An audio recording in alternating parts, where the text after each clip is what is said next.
so extra, but I know I'm the same. Love me in spite of my trauma. Give me what I need instead of the drama. 'Cause when it pop off, it's like, oh my, all good all day, but the night we be going so hard on the flip side. So tell me what we on a day, babe. I could keep that same energy. When you go low, I go low too. But you'd rather stay high, I know you.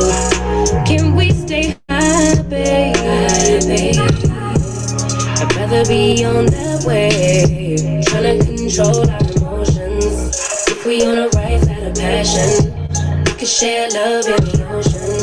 But if you wanna go insane either way, baby, we could go all night. We could do it all night. We could go all night. Do we heal, do we bleed? I'ma follow your lead, but we could go all night. Now all of my calls go to voicemail. I block you so I don't raise hell. Should've talked through it in detail. Our separate ways ain't going well. No, but when we get back, it's like, oh my, all bad all day, but the night get that good till we act right. So tell me what we on a day, babe. I could keep that same energy. When you go low, I go low too. But you'd rather stay high, I know you. Can we stay high, babe? I'd rather be on that wave, trying to control our emotions. If we on a rise out of passion, we could share love in the ocean. But if you wanna go insane either way, baby, we could go all night. We could do it all night. We could go all night, all night. Do we heal, do we bleed? I'ma follow your lead. We could go all night. I've been calm, cool, collected, but you pushing on my nerves. And I'm knowing your intention, I'm under pressure. Okay, I'm admitting that a couple things I said got acidic in the tone and the presence I get careless. Long as you know I come with imperfections. When you look at me, you see the soul through my flesh. You something special. Know you looking bomb, the way you dress it, gone, flex it, hold it still and let my mind digest. You got the leverage, you got the upper handle on the situation. You worthy of a million more of the storms that we weather. We fight retreating, then fuck, but you trying to kill the cycle. When nobody's stressing that body like me, I know the way you like it. I treat you like a queen, run a castle, you a treasure. Feel like you setting fire to my desire for the pleasure. You a gem, got me blameless, make amends when you can. I'm trying to control our emotions. If we on a rise out of passion, we can share love in the ocean. But if you wanna go insane either way, baby, we could go all night. We could go all night. We could go all night. Do we heal, do we bleed? Hey, hubby, hey, I'm glad you're sitting in with wifey. Thank you.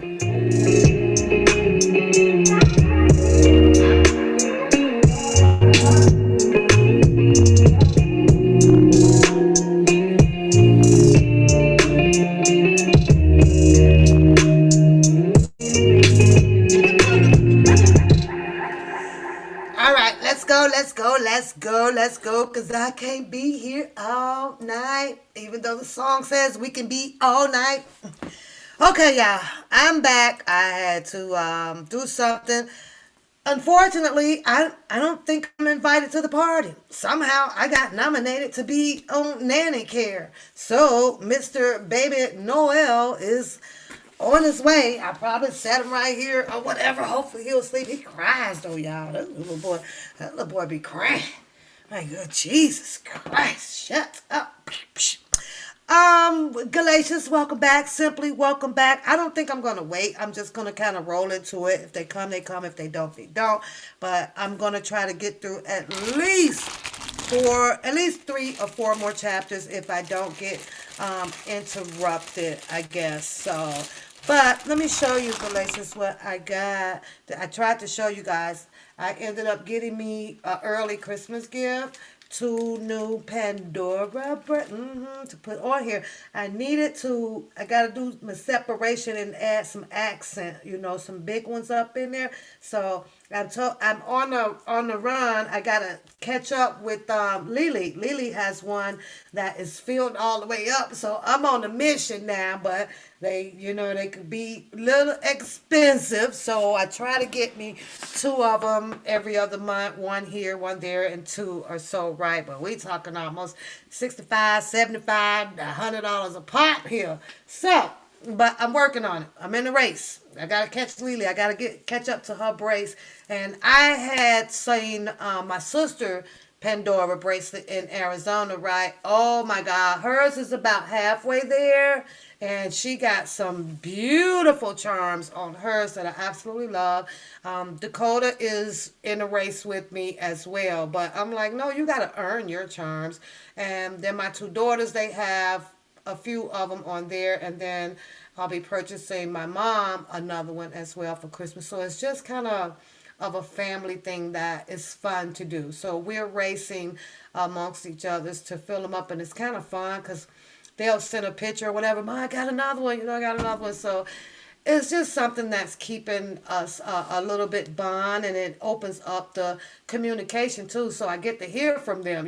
They get to hear from me. Boom, I got another one. So it's fun. It's funny. It's crazy.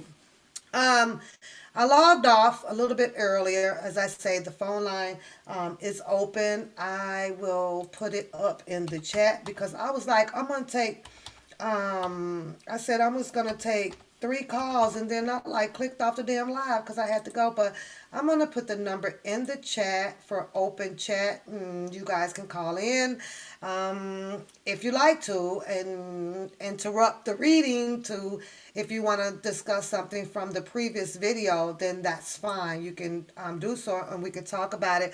And I will allow people to call in to give their opinion off of, hey, Dr. Rogers.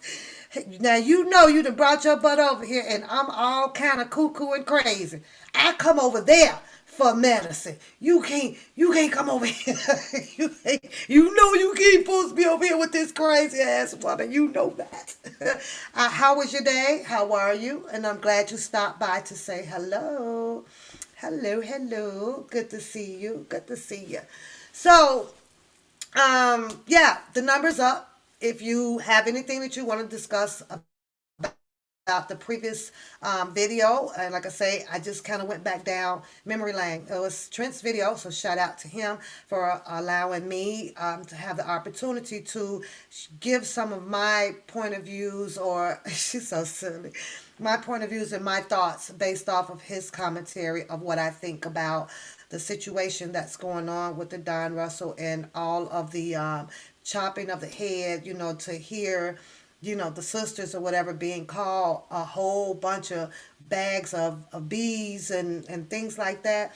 Like when you don't know anybody, but you use your own perception of what you believe is going on, but not actually being there. And because a person hasn't dropped you a dime, meaning information, not coins, dime means information, dropping you a dime about their whole livelihood on how things are connected, or how we need to know your whole family tree of relations, right? So people have discredited, people are riding with it, and I'm in a neutral to where I don't give a behoops. I know, for, I guess, off of the information that I indulge myself in and in the reading and everything, I didn't come across anything saying that, oh my God, okay, the sister's name is in there, that this one stole this one, or this one broke into the house, or this one moved one of the girls on the airline for this. The people that did that actually was on the prosecution side. I saw Diane Copeland telling her parts of what she did. So I will have to believe her because it came out of her mouth, if you hear it out the mouth. But because these ladies are not dropping you down to where, okay, it was his Uncle Lulu married to Auntie Fifi, and Fifi had a cousin name, and to satisfy a person's appetite that way, then they're mad. They want to know. But if you issue that type of information to an individual, then you have to ask yourself, well, okay, like Don Russell did, who are you? Why do I have to supply all of this information? And when a person do not want to give up that type of information to prove anything to you, the only thing you can do is just kind of let it go. To come out and drop, a whole bunch of and you this and you that, and I don't believe you not. That ain't gonna help Mr. Kelly either. It really isn't. And the crazy part about it, because since you don't know for a fact of anything about this, and you people can only allegate on it, right? Or speculate on it, and to do such derogatory things towards a person, what if you're wrong? Like, what if you're wrong? So when you don't know 100%, you have to kind of sit neutral and say, okay, well, it is what it is. It was the same thing with cousin Levi. You ain't the cousin, you ain't the cousin. Okay, he ain't the cousin. The only thing you can do with that is, if you feel the way you feel about it, you stop supporting it. You stop talking about it. No attention. You fall back. But a lot of people chose their own direction though. Lori say, I love your channel. However, I don't want to hear nothing else of these ho ho ho Merry Christmas got to say. The ho ho ho Merry Christmas. Okay, sweetheart. Let's move on. We are on chapter 16. Galatians, thank you for being here with me to hold our channel down until the other lady shows up. I am aware that there may be some more shows going on tonight, but I don't get to be on here a lot through the week because of my work schedule. Y'all know the drill, blah, blah, same as you guys, grocery shopping, you name it. So today I'm trying to cram in as much as I can to hang out with you guys. That's it. That's all. So hopefully I can get back on sometime through the week. So, but most of my time was actually spent laughing at the new beef. Stephanie, hey, yeah, we still hanging out. The two beef that went on with the Bookham and the catfish, boy, that shit was hella goddamn funny, because it just sounded like two pit bulls in the cage, and where the referee goes, okay, fight. That's how it sounded. And I was like, okay, this shit here. I didn't do popcorn on that show, though, y'all. I didn't do popcorn on that show. I actually was like, okay, wonder what he's going to have to say. Okay, wonder what's next about this. And the most funniest part about it all is like the cheerleaders. Hey, Muddy, I am reading Lizette Martinez, Surviving the R. Kelly situation, and we are on chapter 16, and do like Byron. Dark, you say, what you miss? Oh, babe, Stephanie. Everybody was a bag of BBBs, bitches, and you're lying, and you're lying, and you're lying, MF, and then the retaliation came back as you a bitch, or you need to stop, or you this, and I didn't do this, and I didn't do that, and I was like, oh, yeah. So then I went to check the news to see after all of that, was Mr. Robert Sylvester Kelly free, and nope, by golly, nothing came up on the news about it after all of this. It's just the big distractions, It's just really the big distractions.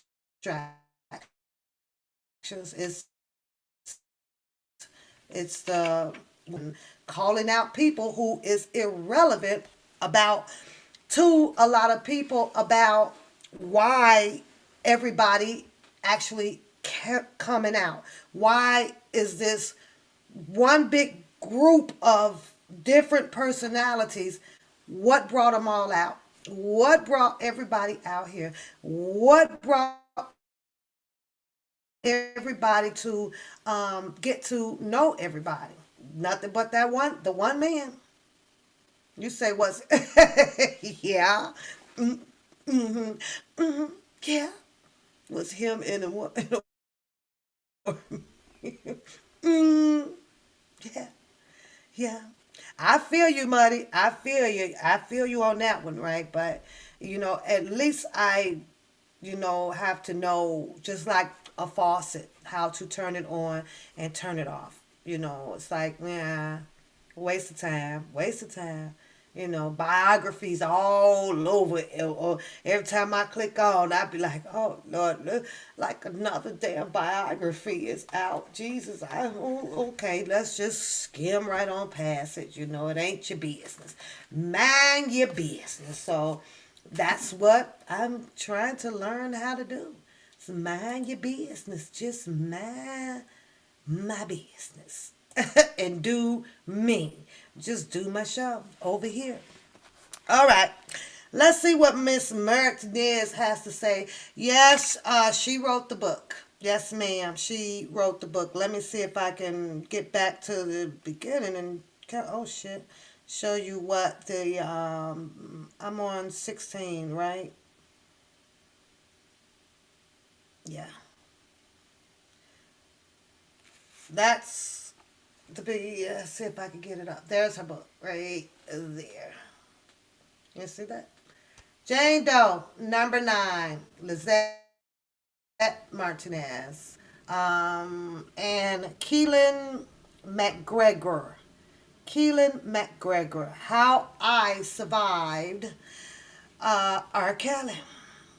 How I Survived It. Kind of sound like she had to go through strangulation. That's what it sounded like to me. Like she literally was over there. Like the one story that sticks to me a lot is the Ohio women and how they got out. This is kind of how they made Mr. Robert Sylvester Kelly look in the media like he was that level of a monster.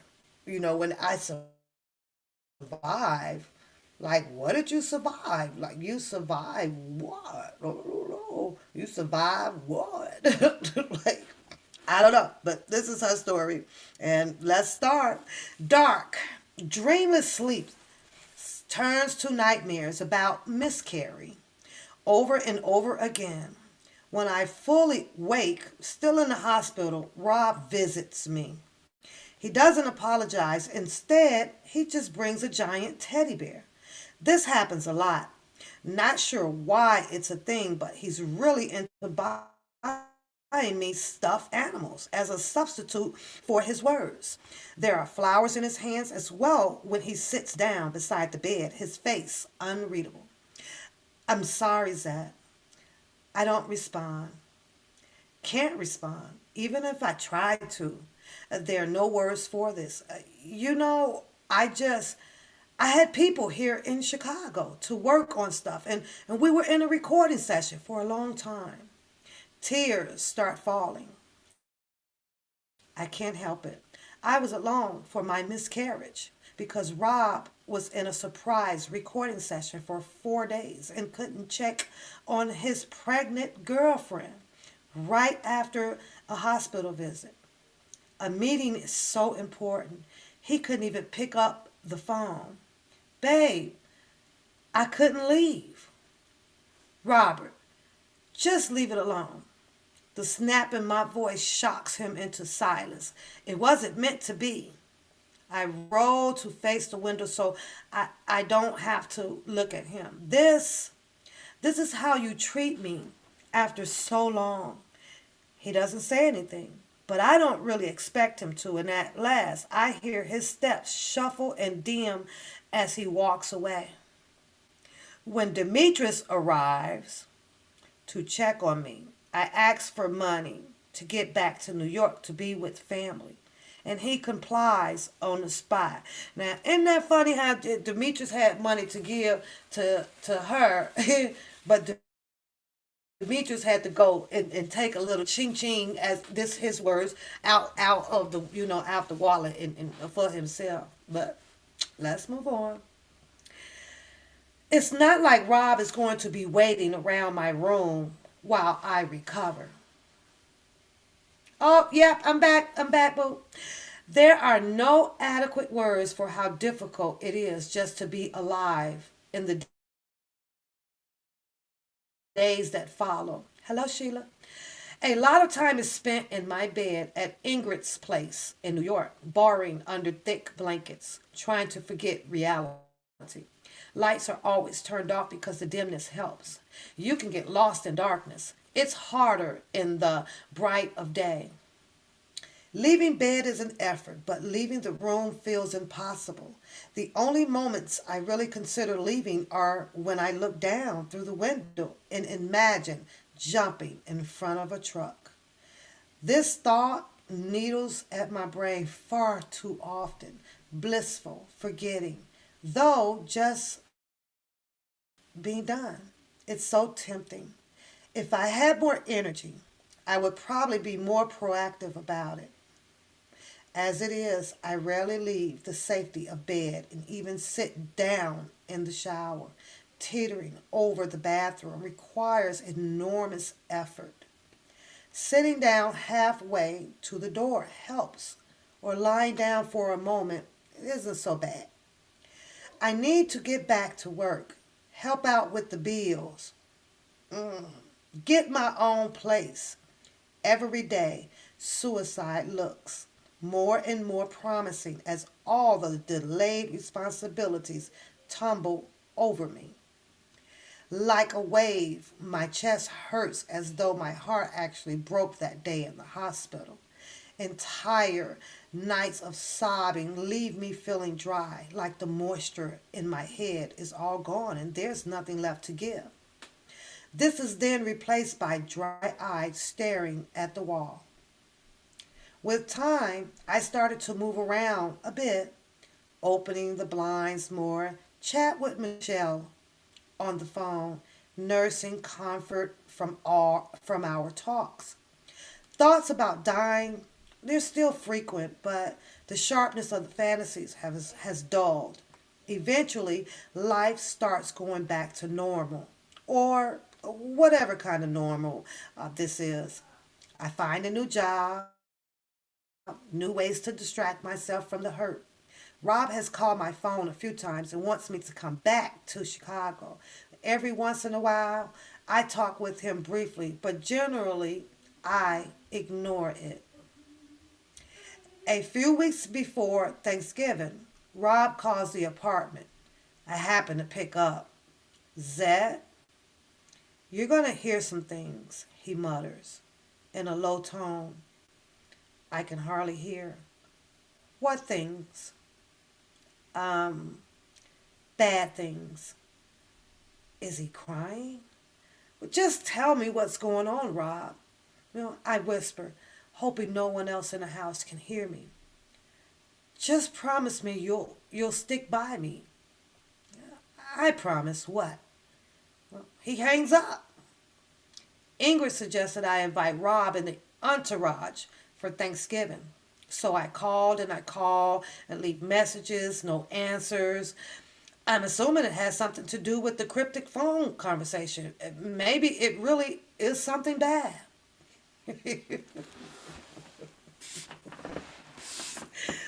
Thanksgiving Day comes and goes with all of the fixings, plus some cheesecake, which I have been getting really into making lately. And everyone is together, and any tension between family evaporates as we fill our stomachs and chat closely comforted by one another's presence. But I can't blow away the cloud hanging over me from my conversation with Rob. I'm worried.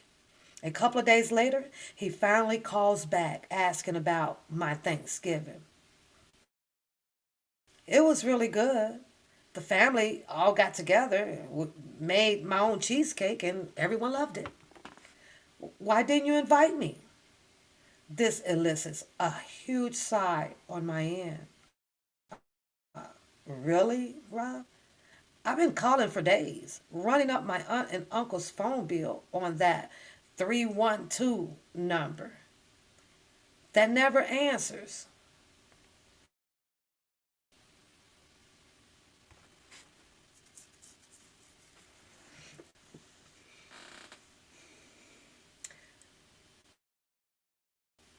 Yeah, y'all don't have a problem with that? No? Running up my aunt and uncle's phone bill on that 312 number that never answers. What telephone company charge you if your party don't answer? Well, what ain't?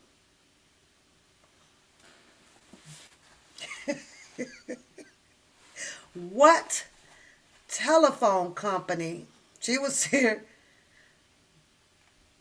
runs your phone bill up if the party never answers the call? You leave it. Tasha here yet? Okay. Make sure you lock the doors. All right. Okay. Anyways, I don't know one. I don't know one. When y'all know one, please let me know. Instead of admitting he's avoided the phone like the plague, and he turns it around on me for not calling enough or at the right times. You could have found a way to get a hold of me, he says. I was already calling and leaving messages. Plus, I didn't think you would come anyway. Directly after the holiday, I met with an agent couple in New York who are looking to snag a deal for a singer, preferably with Motown Records. A friend gave me a friend gave them my tape, and now their only hesitation is my relationship with Robert. We met at the coffee shop where they sit me down and they say they needed to know exactly what is going on between the two of us. Raise your hand if you got a question. I got a question. I got a question.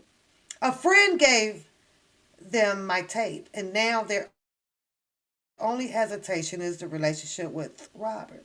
So, did the friend give this Motown people private information behind her back? How? Why would the after meeting with these people that they sit down and they want to know about a relationship with Robert instead of, okay, well, we heard your demo, we kind of like what you got going on, and yeah, we like to offer you this, or can you come down to so and so? No, she went down, sat down, and probably ordered a piece of cheesecake if it's at the restaurant, and start talking about her and Robert. It just seems a little backwards to me, y'all. That's all. We met at a coffee shop. We sat down and they said that they need to know exactly what is going on between the two of us. They're worried that his preferences will affect my career decision. I'm reluctant to talk to them about it, especially since I haven't seen him since the miscarriage. But also don't want to start a professional relationship without complete trust on both sides. She didn't have a manager, huh, to take with her, huh? No.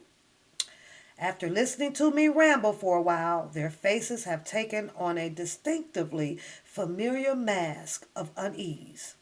The woman rests her hand on mine as she tells me she's so sorry. But I need to understand that Rob will not act in my best interest, only his own. And it would be better for me to get out now instead of later down the road. Judgment sinks in into my skin as I try to sort through my emotions, explain my past decision. I started to break down, insisting as the tears start streaming that he isn't all bad. Lizette, has he ever truly done anything for your career to help you? The question catches me by surprise. I see you struggling to get by, and there's nothing wrong with that, but R. Kelly is R. Kelly. And everyone in the industry knows what he likes and knows he does things for himself first and foremost. Now, my sobbing is in full effect and I'm stuttering trying to get words out to deny it, but I can't. You know, when I hear a lot of people say that Robert Kelly, Mr. Kelly, he likes to do things, for himself, right? And if I take that picture and put it on the wall to expand it, and they say he likes to do things for himself, one would think that, okay, well, if she is a singer, I'm going to sign her on, put her on, we're going to put the music out, but I'm going to keep all the money to myself. I'm going to I'm going to throw her a little bit of this, kind of like how they say Barry Hankerson did out there. I give you a little bit of this, but I'm going to keep the most of this. You feel what I'm saying? So if he was doing things for himself, I can't understand, you know, where they get this from. I don't like this concept. I really don't. Because if it was for myself, Stephanie, I'm definitely, if you sounded like Anita Baker, I'm finna sign you on, baby. This and you gonna get your 20%. I'm gonna get my 80%. That's keeping things, that's doing it for myself. Okay, we gonna push your one or two little damn songs out there, but my name gonna be on every goddamn thing. If I knew that you can sing like that, I would be selfish. I'm going to keep it for myself. So I'm kind of not understanding when a lot of people says that Mr. Kelly is selfish, and he does. He's going to look out for himself first, but you hear it a lot out there. So now my sobbing is in full effect and I'm stuttering, trying to get the words out to deny it, but I can't. We want to help you. We set up a meeting for you with Motown Records and they're very interested. These two are right. I need to do this myself and shake off the expectations that Rob is going to sign me. Earlier on in her book, she did talk about, okay, she could sing and at the mall, that where they met, blah, blah, blah. But I, she also, did she realize that she dropped the ball on her career herself? Because she became more attractive to Mr. Kelly than probably Mr. Kelly became more attractive to her. She forgot to venture out. She forgot to do them days that she couldn't get through on that phone and he wasn't answering and he not talking to me was her days where, well, I'm going to go and, check out, see if somebody else will like my demo or something. But she was falling in love, needed a little bit of financial help with and all of the above. Hello, hello, hello. Welcome to the reading. So, these two, I should say that they were right in his expectations. Also, to make sure he doesn't prevent me from taking my chance when I have it. Nodding, I agreed to not see Robert anymore. She agreed to the Motown people, blah, blah, blah, that she agreed, not to see Robert anymore. Reassured, they nod back as they tell me they'll be in touch to make sure I have the exact date and time for the meeting. Your voice has a strong presence and you have a beautiful look. We want you to know we think you can make it. We think. So she went to try to go be inside and do something with some more people who think. You either know, you either know it. Do you know it? We think. Thinking, that's an optimistic goddamn gone reply. I need to know that you know, meaning that you have the faith that you're going to put me where I am. You have the credentials, the sources, and everything. Not you going to think. Thinking is like, well, we're going to think about, we'll think about it after, probably we rob you. I took it myself, y'all. I ain't going to lie. I took it myself. Oh, that kind of relationship is going to hold you back. It's going to interfere. We've seen it before. They both offer sympathetic smiles and leave with one more promise to let me know about the meeting as soon as possible. I'm working at the United Jewish Federation as a telemarketer. When the call from my supervisor comes to see him in his office, hovering at his door, I wait in silence as he squints down at a note and says that someone named Robert has been calling all day for me. Now, how the hell does Robert know that she works at the goddamn United Jewish Federation that dang on fast? Huh? How does he know this? He just called her job. And she's a telemarketer. She could have called the goddamn line extension 222 right away. He called. Y'all, let me keep reading, honey. Well, he has been calling all day for me. So my throat clenches, and I wonder how many times he's called. He can be persistent. I hope I'm not about to lose my job. I'm so sorry. It won't happen again. My supervisor raises an eyebrow and holds out the slip of the paper with the phone number written across it. No, it's okay. Just make sure you call him back so he stops. Hey, Shannon. I rack my brain as I walk back to my desk. I never told Rob where I worked. Because then, not even the previous jobs, because then he didn't care. What you say? I'm not no bobblehead. I'm a preacher, but I'm on chapter 16 of the Jane Doe number 9 reading for of Lizette Martinez. We're on chapter 16.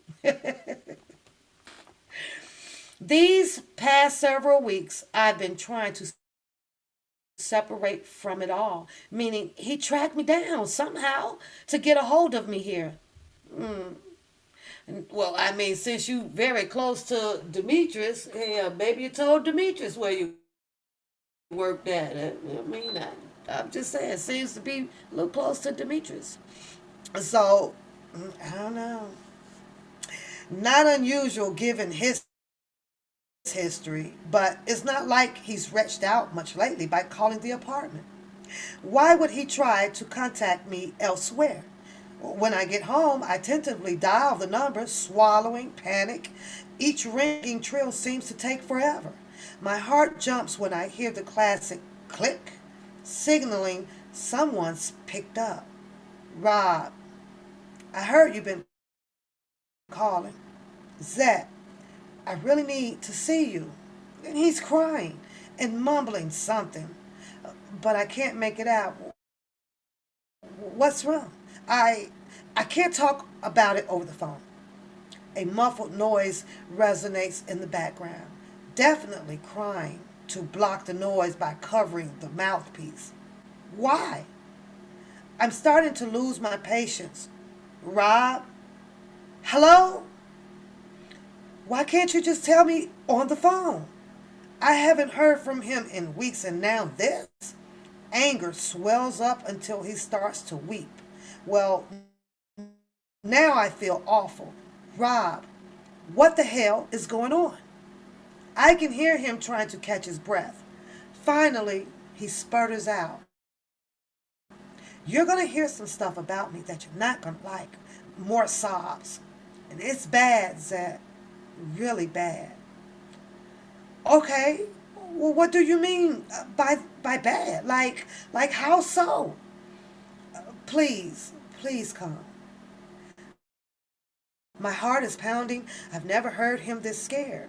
I have a job, Robert. I just can't leave right now. I will pay any amount. I'll make up for it. Just come. I'll let you know.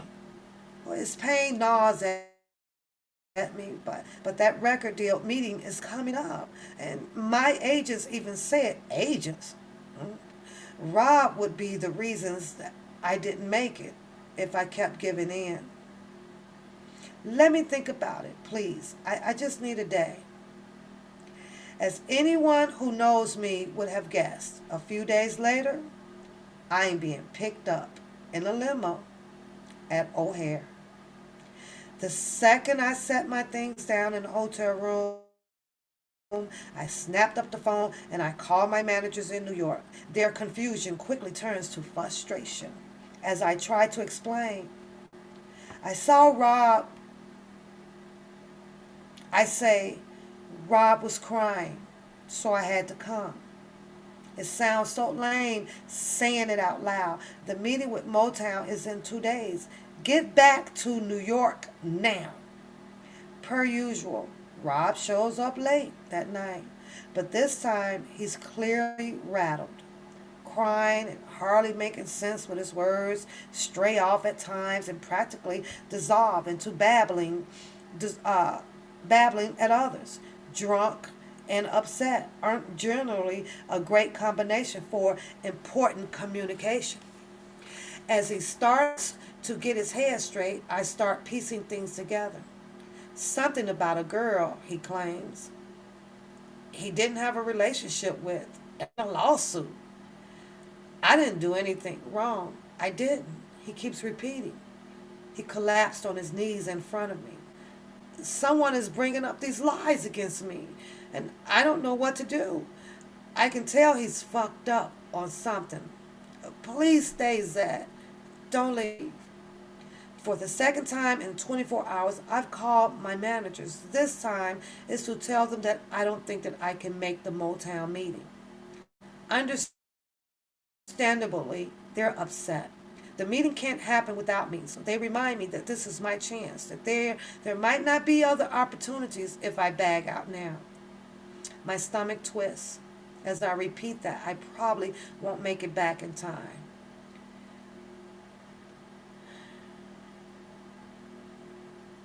Ugh, another chance out the window. But what am I supposed to do? Robert is here on the freaking floor in tears. I can hear her disappointment through the phone. We suggest you really think hard about this relationship with him. We wish the best for you, but this opportunity is not coming again. Just in case you change your mind, we'll be there waiting for you. The second I hang up, I feel like I've made a mistake. My heart aches for Rob and whatever he's going through, but I needed this. I really needed this. I turned back to dejected men behind me, standing now. Rob paces, drinks, mutters about the unfairness of it and how it's not true. Partially to me, but also kind of just to himself. I'm sitting on the end of the bed, waiting, struggling to be consoled. Whatever I can, sinking down next to me, his eyes are wide open, worried, staring into the carpet at nothing. Gradually, with more swigs of alcohol, the intensity starts to leak out, replaced by crumpled defeat. We exchange words for a little bit, but he's unwilling to say much more. So then he reaches for me, even distraught in the middle of some legal fiasco about another woman. He reaches for me. When he's finished, he heads off to the studio, leaving me alone in the dark. The weekend is torturous, combination of being there for Rob emotionally and physically, then being left in a room to worry, knowing I missed my shot at a record deal. By the end of the weekend, I'm livid. He didn't need me that badly. He probably needs a lot of women comforting him right now. I leave Chicago angry at him and myself, having given up one more chance to make it on my own. That was chapter 16, y'all. Now, I feel like if she was such a big, a great singer, this artist that she had set out to establish in her career, that, there were plenty other people to send this demo out to and allow them to listen to it, to say, well, okay, we can give you a shot, or can you meet with us? But Motown wasn't just the only people. If you are persistent in your career, and if things was going so rocky road with Mr. Kelly, go do your career. Go do your career, but love, fiercely in love. 17, chapter 17. Rob still has houses in Chicago that he owns or rents, but never puts me up in them. Instead, he swaps me around the same group of hotels. Sometimes it may stay in the city, is split between separate hotels, starting in one and ending in another. He keeps me away from his personal life, saying it's for my own good, to protect me. I'm not allowed to leave the hotels without permission. Sometimes not even the room. It's been this way for a while. Most times I do leave, Rob hears about it somehow. Some little bird twittering in his ear somewhere, sitting in a lobby, or probably being paid to let him know if I'm up to something. Rob started insisting I call him Daddy. Yeah, you bless her little heart. You right. Bless it, bless it. In private, and asked for permission to charge his card to eat. He knows I don't have anything else and I can't pay for it on my own. I see young women at the hotel all the time, still at an age you can refer to them as girls. No parents, hanging around in expensive lobbies in Chicago. They linger, dressed up and faces painted on, clearly waiting for someone. Deep down, I know. I mean, how could I not? Well, one day, these two Spanish girls are waiting in the lobby. Must have been 17, 18, if I am being extremely generous. As soon as I see them, I can feel the truth of their presence crawling up my spine. I started walking towards them, ready to ask them who they're here for. But I stopped short and I pressed the button for the elevator instead. With a couple of years of trekking between Chicago, New York under my belt, the O'Hare Airport is routine to me now. I know where to get the better coffee, where the closets, closest bathrooms are from the terminals, and don't have to follow the signs to get to the baggage area at the loading station. She rolling just one smaller bag plus the purse on my shoulder. I strolled through the glass doors to encounter hordes of slim young women with large chests squeezed into tight shirts. They're all gorgeous, excited. I'm honestly a little confused as to why there are so many in one place. You know what? I probably both, because she's a little Hispanic, so probably both of them. Simply, I would guess both of them, but probably being over here and was looking to possibly sing. I can imagine her probably singing more so in English. So more so in English. So hey, the stern voices come from a guy wearing all black and a headset holding an additional cell phone and clipboard. We're all headed into those limos grouped right over there. If I can just check your name off so we know you're not missing, welcome to the mansion. What? Yeah, he looks me up and down. Are you not here for the Playboy event? Nope. Oh, I can see one of Rob's drivers waving from a limo nearby, and I pointed. Oh, I'm over there. Rushing over there, clenching my stuff tightly, I breathe deep. Thank God I'm not here for that. Nodding at my driver, who comes around to open the door for me. I shake my head at the offer to take the small bags and set them inside on the floor as I scooched in. No, Rob. Seriously? He's been asking me to come back for months. I left my job for this again?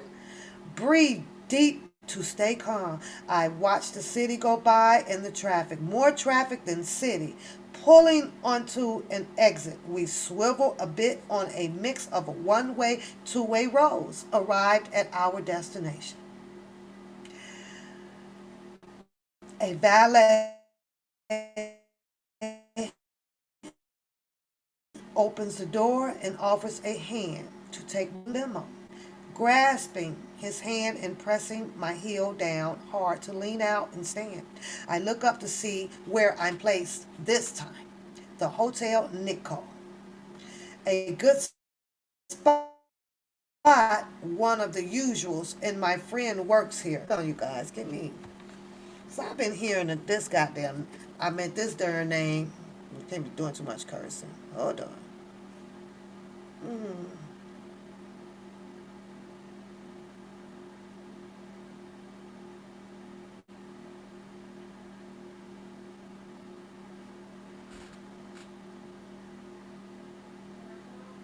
Yeah. A what?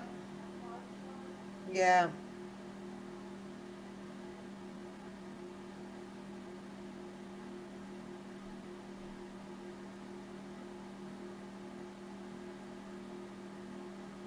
I never really checked it out. I just kind of want to see what it looks like, you guys.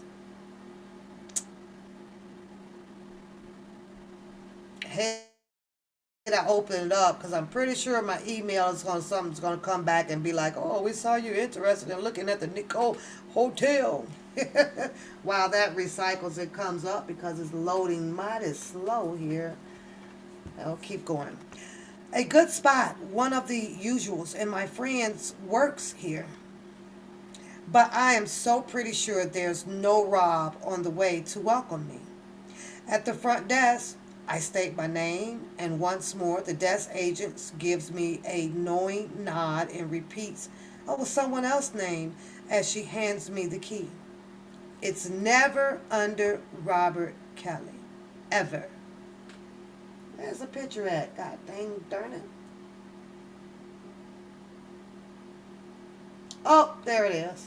Now, in case you guys are wondering what it looks like, this is what the Nikkei Hotel looks like. Nicole. Nicole. Nikko.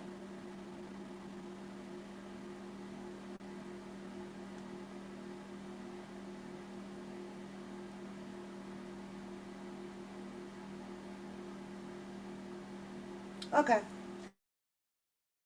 No, never heard of it. I never heard of it. So there's a lot of hotels downtown that I do know, but I don't think I never heard of that one. Nope, not at all.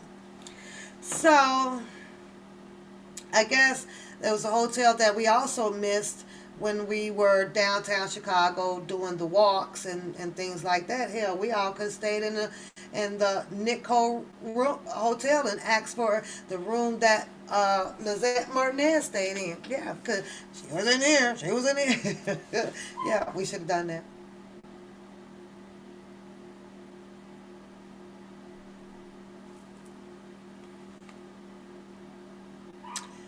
A good spot, one of the usuals, and my friend works here, but I'm also one of your friend works there.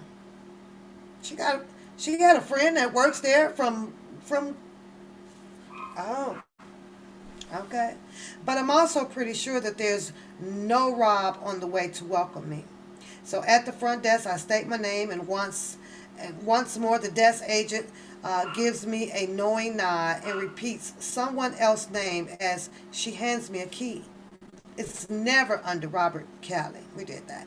Ever. Plastic key card gripped between my fingers. I stalked over to the elevator, trying to pan the area as I do so, just in case he's here. He's not. I opened my suitcase in the room, disappointed. He's still nowhere to be found. After the miscarriage, I felt broken. And, yeah, huh? Oh, is he asleep? Okay. He's not. So I opened. The grandbaby is here, you guys. After the miscarriage, I felt broken, and as time passed and it hit harder that nothing could change my loss, something snapped in me. I don't know if I'm becoming a stronger person, attempting to negate the brokenness I feel, or finally emptying that teenage ache against a million years too late. Yeah. Bring me Keandre, please. Bring me Noel.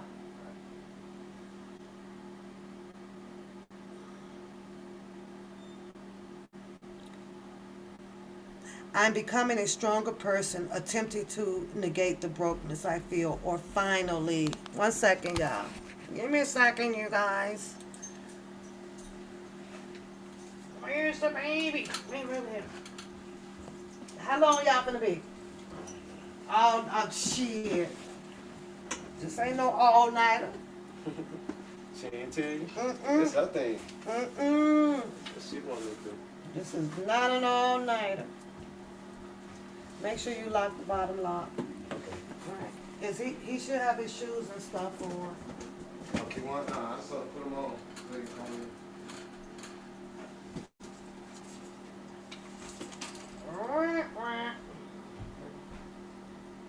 Give me a second, y'all. I'm coming. Yeah.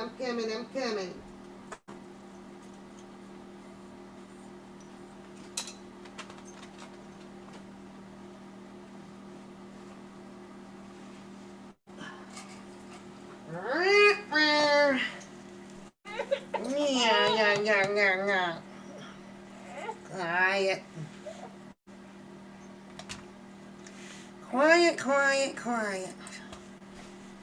Got a little intermission here, y'all.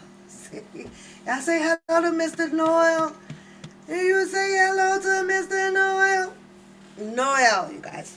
You want to see? Sing hello. Say hello, Mr. Noel.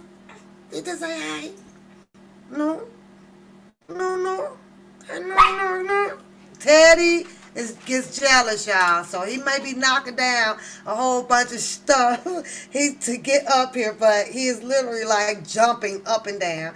He gets very, very, very, very jealous. I don't know why.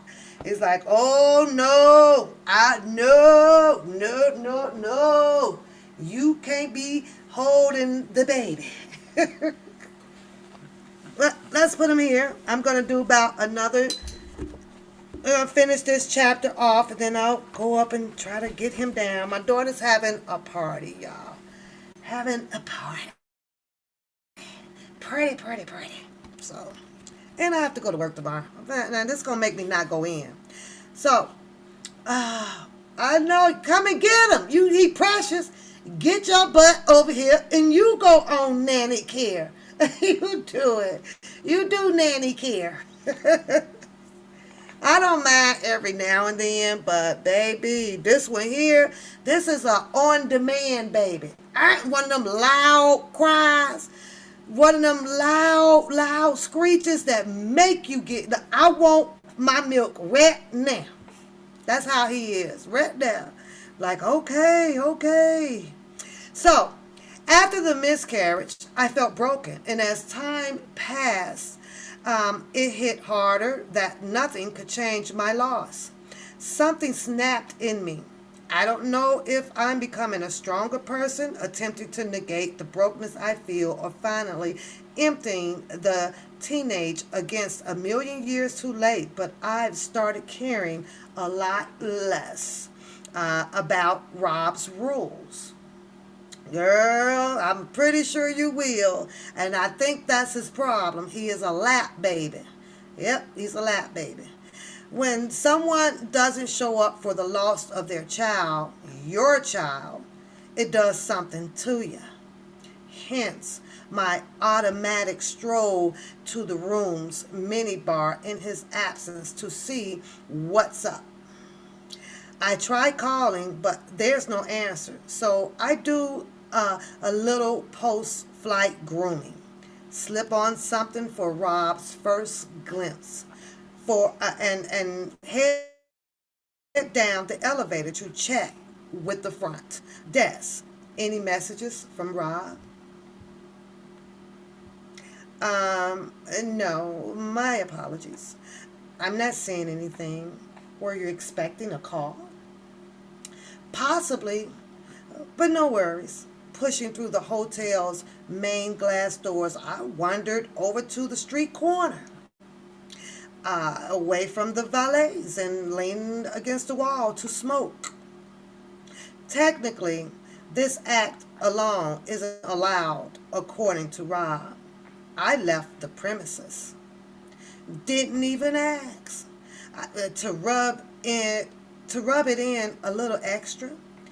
I finished the cigarette entirely. Then sauntered back in the doors and head to the bar downstairs. Instead of returning to my room, if he comes to see me, I won't even be up there waiting for him. A group of Middle Eastern musicians sit clumped up at a bunch of tables that Ew, the Rona. We finna put him. I'm finna put you a mask on, Mr. Noah. You over here coughing and sneezing and shit. No. Buddy. Don't be bringing that stuff up in here. No can do. I'm about to spray a little Lysol. They're passing smokes and chattering over each other and cheering loudly. One of them waves me over, pulls up a chair next to him, and introduces himself. Turns out he's crazy rich, as he loaded like a Saudi prince. It's a little unclear if he's with gathered bands or just happens to be here. But we talk for a while, leading him to extend a dinner invitation. No, sorry. I'm waiting on someone. It's a struggle to push the words out. Feels like they're coming from someone else. I can't even tell if that tone in my voice is regret or despair. Probably both. As he nods his understanding, a cold line shivers down my back. And I get that feeling of someone watching me. Since I know the spy of the day will disappear as soon as I stand up. And if they were sent by Rob, I try to sip the remainder of my cocktail while directing a subtle side-eye glance around the room. There are only a couple of the groups scattered about, and none of them look connected to R. Kelly or his managers. No one in sports gear, chains, or dress like a security guard. I have a question, you guys. Is it possible when a celebrity is out and about or so that it's managers always there?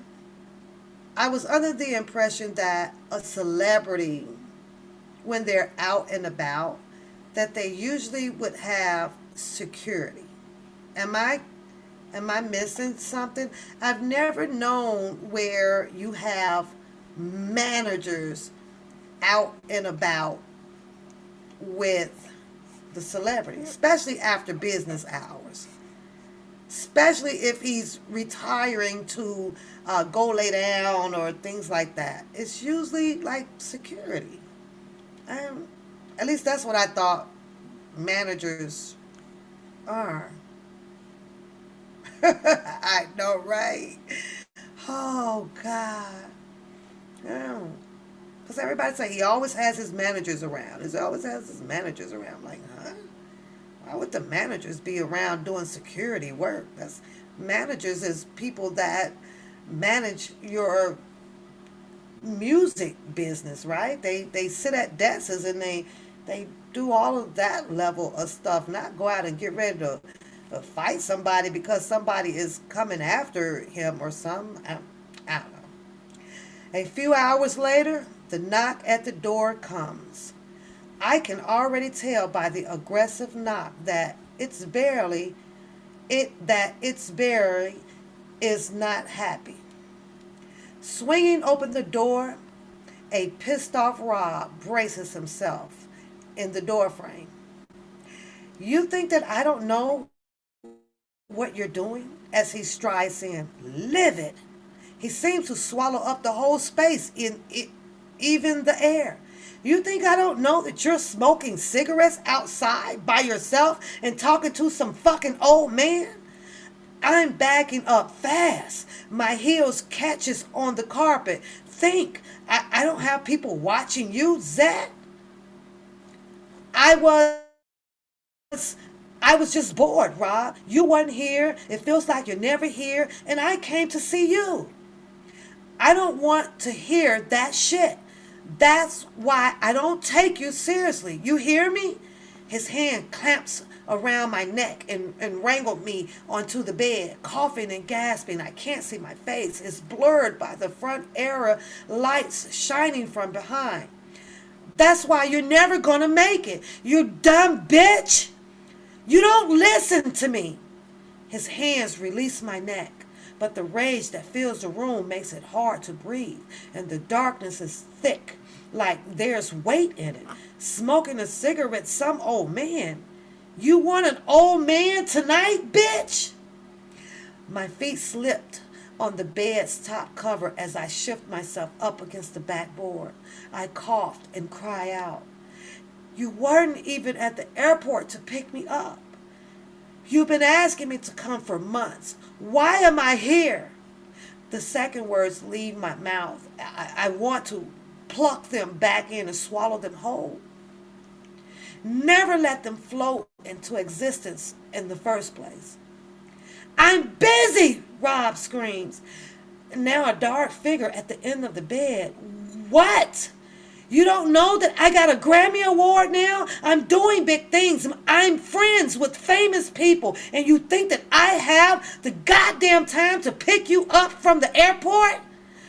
My body, it squeezes close to the wall as it can get, wishing that I could slip through it to be a better life and leave all of this behind. I press my fingers harder. The pain helps me shut out Rob's voice and whatever he's yelling about me right now. A moment of silence takes hold and I looked up. He's in the main area of the suite, sitting under the lights on a chair, floor to ceiling, windows beside him, looking out to the busy streets of Chicago. Hands folded like a prayer across his face, and he watches me as I cry, still huddled against the wall. Come over here, he says. Well, I don't move. Come over here, Zed. There's a shade of sorrow in his words and maybe apology. And that prompts me to stretch my legs and push myself off the bed to walk over to him. Good girl, he smiles. Shorts down and holding himself out to me. It's not a choice anymore. I give him head. He finishes on my face.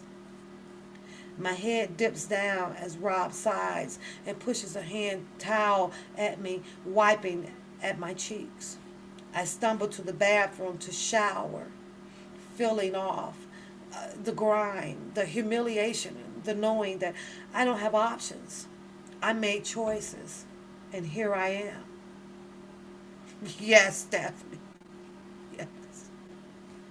I just don't understand it with you women out there. Now, you know if you out there being some goddamn bobblehead, you know that penis will have its pulsating to it, okay? And here's this thing. The same way you know it's kind of and the intensifying of the breathing comes, right. I'm just saying, y'all.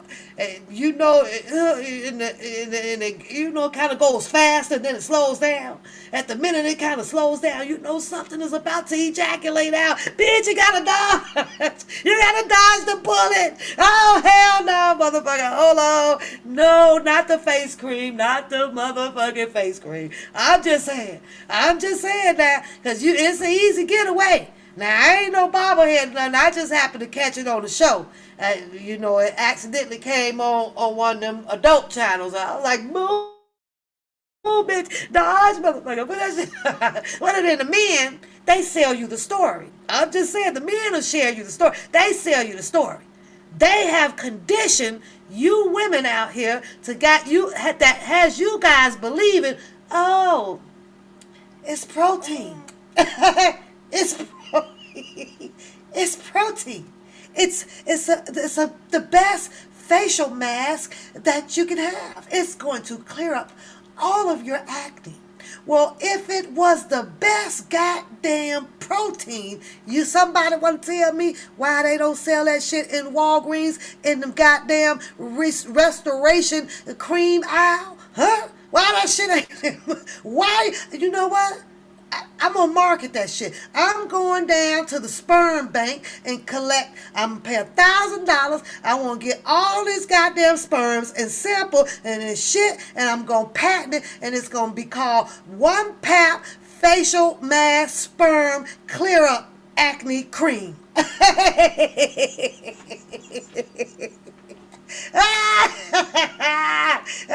Dodge, bitch, is coming. It's coming.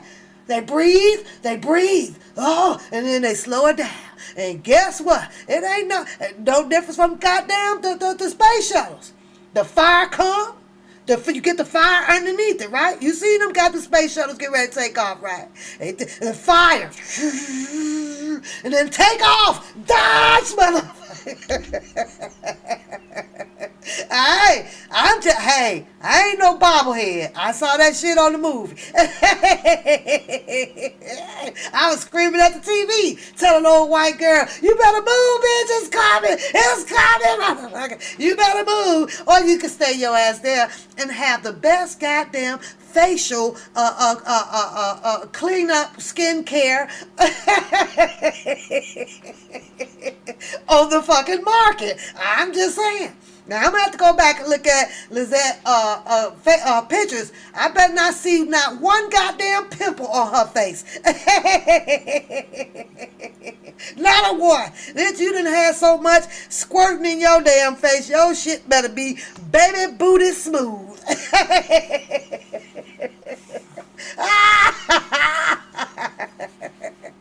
I'm just saying. I'm keeping it real. I'm sitting here laughing, chilling with y'all, and babysitting. Ain't that the shit? Listen, Rod. You know about the blast off, girl. Sometimes everybody was so cool. The coronavirus, the mask, right? The plastic mask, right? You can patent that. Cut your little hole around it. All your shit covered up with your little strap on to the back. And when it blasts off, it just hit the goddamn mask. Hold on. Let me put on this corona sperm protection.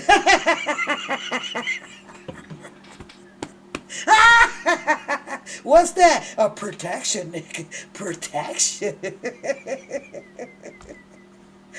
It's probably some people out there. We ain't finna do that. It's probably some people out there that already did that. They cut the little old hole in the middle of the plastic the plastic face mask. I ain't lying.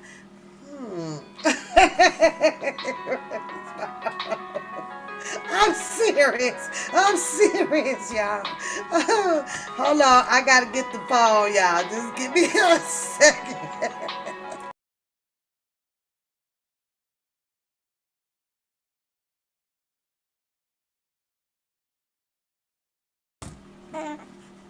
What?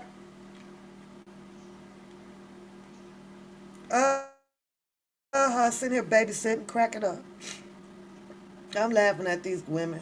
They crazy.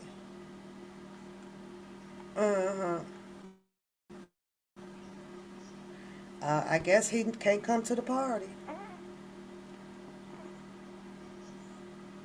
I don't know. I think they over there. What am I supposed to do? I know, right? Well, okay. What? No, just Noel. They over at Tasha's.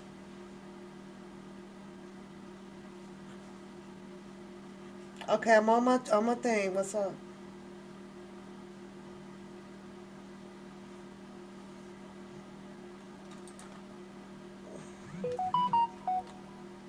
Yeah. All right. Okay. Okay. I'm back, y'all. I knew she was gonna call. Well, I'm back. What is he doing? You could have kept him at home with you while y'all party if you're gonna call me every 10 minutes. So I think that they don't think that I know how to babysit because I normally kind of don't like do little babies and stuff no more. But I'm doing a good job, right? He's having story time with us. But let's move on, y'all, because I know I could sit here and tickle me pink all freaking day on stories like this. Well, she freshly showered. I perch myself on the edge of the bed and still crying. I can't help it. Rob won't look at me. Now, you done sucked him off, allegedly, and now he won't look at you. Was he looking at you when you suck? Because most men do. Okay. Most men be looking dead at you. And I'd be like, Bernie Mac, what you looking at? What you looking at? Stop, look up there. Some damn well. Stop looking at me. I'm just saying. Since I already left my job in New York, I decided to stay. Rob comes when he wants, and if he's in the mood, I have to ask permission for every single thing that I do. Using the bathroom or taking a shower suddenly needs his go ahead. Michelle, she thinks it's silly, and I should just go, but I don't want to fight that would come or the punishment. Every act of deviance comes with consequences, and I've been wiping my face with towels and crying myself to sleep too much lately. If I defy the larger rules to stay within the hotel, I preferably my room when he's away. Punishment comes in the form of abandonment. Rob just doesn't return for a while, doesn't call, lets me wonder for days if he's going to come back at all. It's always because I left the room for food or I went out on the sidewalk for a smoke. So it's not like leaving the hotel to prove a point is an option. So then he had just he'll just be gone longer. If he stayed away long enough, I'll probably starve waiting for him. So he is a monster. He's tying everybody up. He's locking everybody in. But here he's staying gone. His punishment was to her was to just be gone.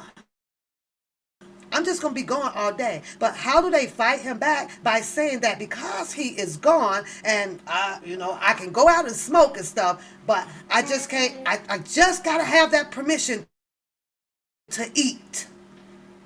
You gotta have permission to get a goddamn hot dog or order room service or whatever, but you didn't need no darn permission to go out to smoke, only to eat. And the only punishment that Mr. Kelly can come up with is staying away. Where they do that shit at? Is staying away. He's nowhere to be found. That's some reverse. I don't know what type of punishment that is. Hey, lady, I don't know. I really don't not know. I don't know. It's a whole different method. I never heard it. Never read it in a book. None of that shit. None of it, y'all. Never. So the room for food, or I went out to smoke. So it's not like I'm leaving the hotel to prove a point is an option because he'll just be gone longer. What? I know, right? She was gone longer, man. He was never around. Never around. All right, I'm gonna take it. Okay, y'all. Hold up now. Hold up, little boy, little big head boy. Hold up. There we go. Let's put you this way. There she go. There you go. Let me take these off so they don't bruise you up. All right, there you go. There you go. Okay. All right. There you go. Do a little patting on the back. I sure hope he don't take no dooley. He says so. She says, so I hide in the room and order room service. Well, there you go. Read magazines, books, sit bored, out of my mind, and watch TV. He rarely brings me to the studio anymore. Days I'm allowed out. It's either accompanied by Robert or because he's given me money for shopping as a consolatory present. One morning, I wake up to $3,000 in cash laying on the side table. Now, I know she better hadn't got her some Vienna sausages or some spams or some shit she can hide in her bra to take in the room so she can eat. Yeah, Pop Tarts, whole bunch of shit you could hide all up in your clothes. Get to the damn room if you got to eat, since that seemed to be one of the problems. So, but by myself, she bought herself some new clothes.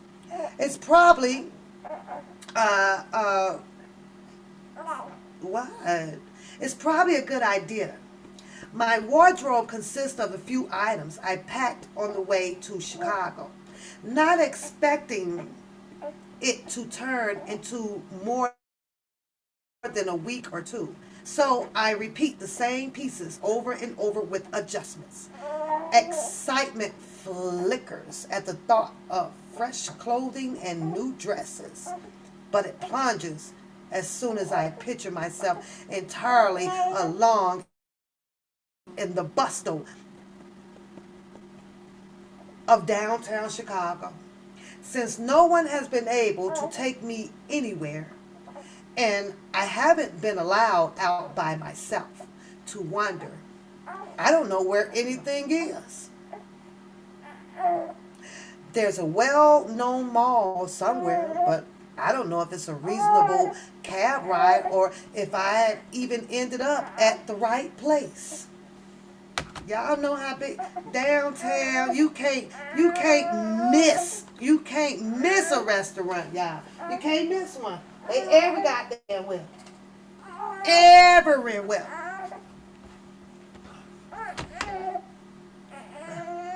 There you go. Here. There you go. There we go. All right. There we go. I think he's sleepy, y'all. I think he's sleepy. And, okay. I walked around the blocks for a while, window shopping, and occasionally ducking my head in a door to see something specific. When I finally find a spot I like, I go inside to examine a jacket, only to be ushered out, pretty woman style, sarcastic comments, nasty giggles at my clothing and all, still needing something to wear. I try a few more I try a few more shops, but they all treated me the same. So much for an update wardrobe today. So she went shopping, and because of what she was wearing, she went in several stores and everybody was just making fun of her. These people just stopped in their track and decided to laugh at her. Mm, mm, mm. Giving up, I noticed a Nike store down the street and walked a little faster. The familiarity inside is heaven. No one is giving me strange looks or making sure that I don't touch anything. After circling the interior a few times, enjoying being in a different space, I buy a t-shirt for Rob, and I go back to the hotel exhausted. I set the bills back on the side table and relax in front of the TV. And she took the whole $3,000 out and she got one t-shirt. she took she took $3,000 outside with her and came back with probably a $29.99 Nike t-shirt.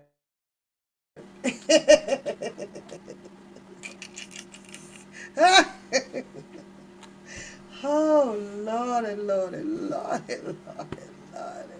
She played him cheap. She played him cheap with his own money. She couldn't even get the whole outfit. Why didn't she get the whole jogger pants with the goddamn t-shirt, y'all? I shake my head. He gives me a strange look. But then he's smiling and cuddling up next to me. And then we're having sex. Well, no bobblehead that time.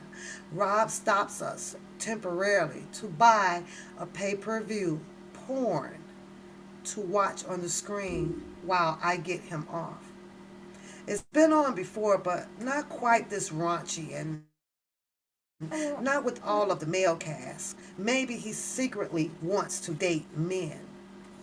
He does like toys in odd places. When it's over, We're laying there on the bed. I try to bring it up all casual, which means I sound awkward as hell, to let him know that he can tell me if he's gay or bisexual or whatever. It doesn't matter to me. Mm. Sitting up, he looks he looks me straight in the eyes and says, "If you think that I'm gay, then I'm gay." Then he shrugs, stands up, and he gets dressed. And he leaves with a limp hand wave. The money is still sitting on the table next to me. I leave it. I don't know what to do with it. You don't know what to do with $2,980. I've stayed at the Marriott so often over the years. I'm friends with someone of the staff. She got a cousin or a friend that works at Hotel Nico. Now she got a cousin, a friend, and everybody that works over here at the Marriott. She's very popular. I sit by myself downstairs in the lobby and I watch Michael Jordan walk in and out on his own escapades while I wait for friends to finish their shifts. She saw Michael Jordan. They always give me the lowdown about everyone staying in the hotel. You can learn a lot about celebrities and important figures from front desk agents. You can learn a lot more from someone who works hotel room services. Uh-huh. Yes, you did. One evening, I agreed to get drinks with two of the Marriott staff, a guy and a girl, who both were the main lobby. They know full well that Robert always has people watching. So we don't leave the hotel, but we seek out a spot where we know it's harder to overhear. As soon as we've semi escaped prying ears and are settled at a secluded table with cocktails, one of them turns to me and puts a hand on my wrist. Lizette, you need to know that Rob comes here with other girls. Like, they're here at the hotel right now. He shouldn't be this hard. It shouldn't be this hard to breathe. Of course, part of me has always known, so my shock is surprising in itself. But hearing it out loud is like hearing your boyfriend admit he cheats on you. You might realize it's probably happening, but it doesn't make it hurt any less when it's confirmed. I gulped my drink to fend off the tears and I raised my hand for another. Not sure if it'll help, but there's nothing else that I can do at the moment. Several cocktails later, I tell my friends I'm going back to the room to rest. Their past smiles assures me that they know exactly why I'm heading up right now, to get a good and proper cry. I push myself out of my chair, give hugs, and stumble off towards the elevator. As I'm looking around for evidence of said girls, my eyes spot something familiar outside the front doors by the valet station.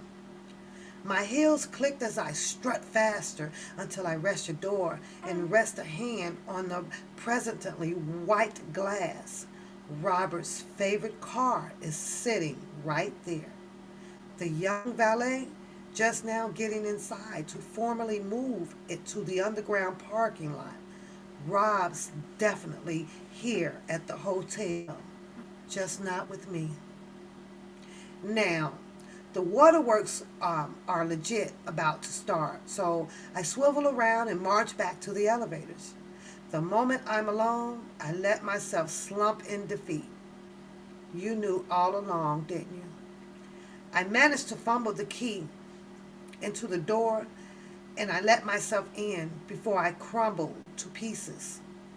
The devastation is like a vast black hole pulling at me, draining any bits of hope or happiness and I've been clinging to, dragging myself to bed. I fall asleep with my clothes on, utterly exhausted from it all. That was exhaustion from all them damn drinks that girl had. The longer I stay in Chicago, the more our sex lives becomes a humiliating ordeal. And I wonder over and over if this is what love is supposed to be like. It's putting up with your partner's sexual kinks, parts of loving them, or should you say no and hold your ground?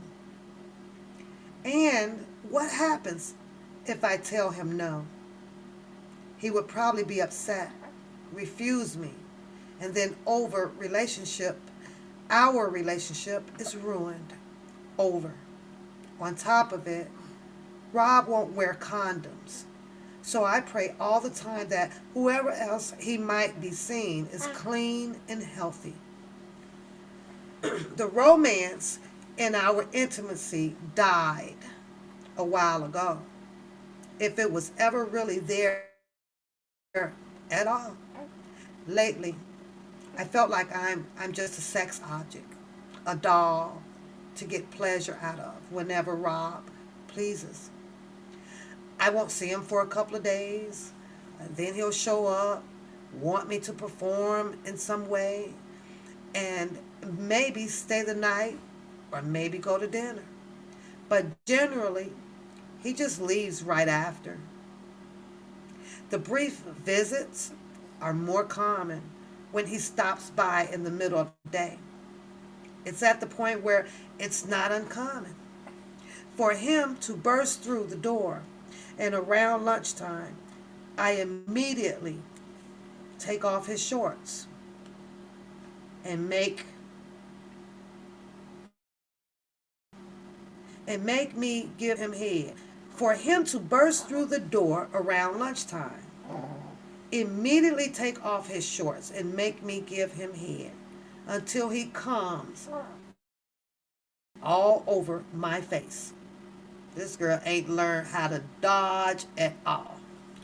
I'm on my knees the whole time, held there by large hands.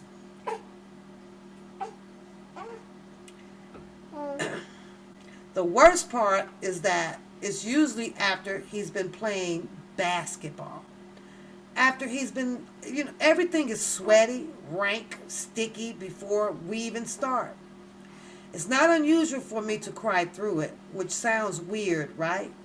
Well, sometimes he's really into it, and it doesn't even seem to want to cater to me because he lose his high. Other times it's because I pissed him off. I think that that's when he enjoys the crying, like it proves he's making his point.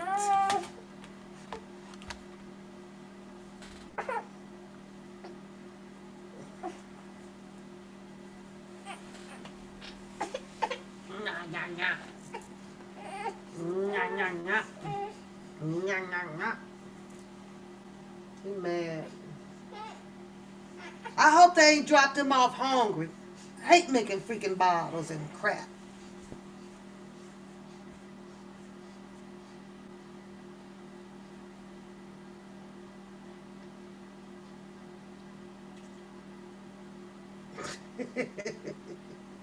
Here.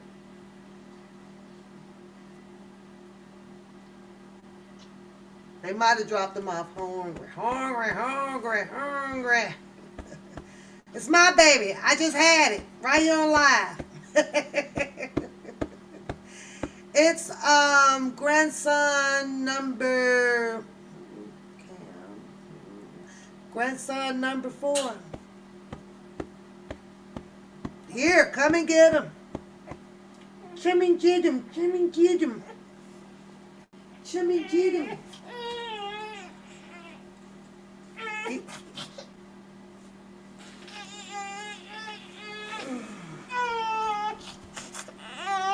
look at you cry. They ain't looking at you cry. They ain't looking at you crying. He mad? Is he mad or not? I don't know nothing about no darn babies, girl. I ain't done this stuff and I don't know how long.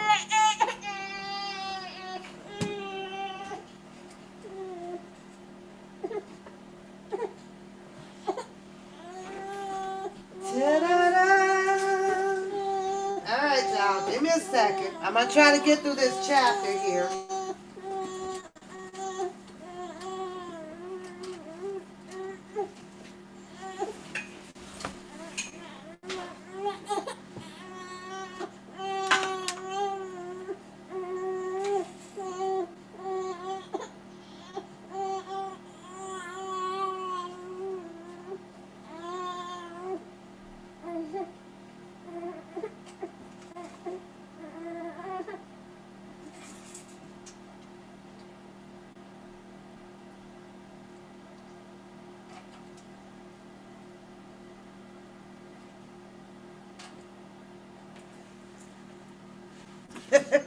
I did that, y'all. He's sucking away. Whoever idea that was to give him some milk, shout out to you. Yeah, he's a big boy. 2 months. Is he 2 months now? I think so. Okay, I'm trying to. Oh shit! I gotta get through this chapter. I'm gonna get through this chapter. I gotta get through this chapter. He's got it now, Harlem. He's good. I'm gonna take another baby class, okay? I promise y'all, I'm done with this stuff here. I was done with this. These kids done waited a little bit too late to be talking about some goddamn babies. 'Cause I ain't got time. I ain't got time for it. They gonna have to hire. Listen.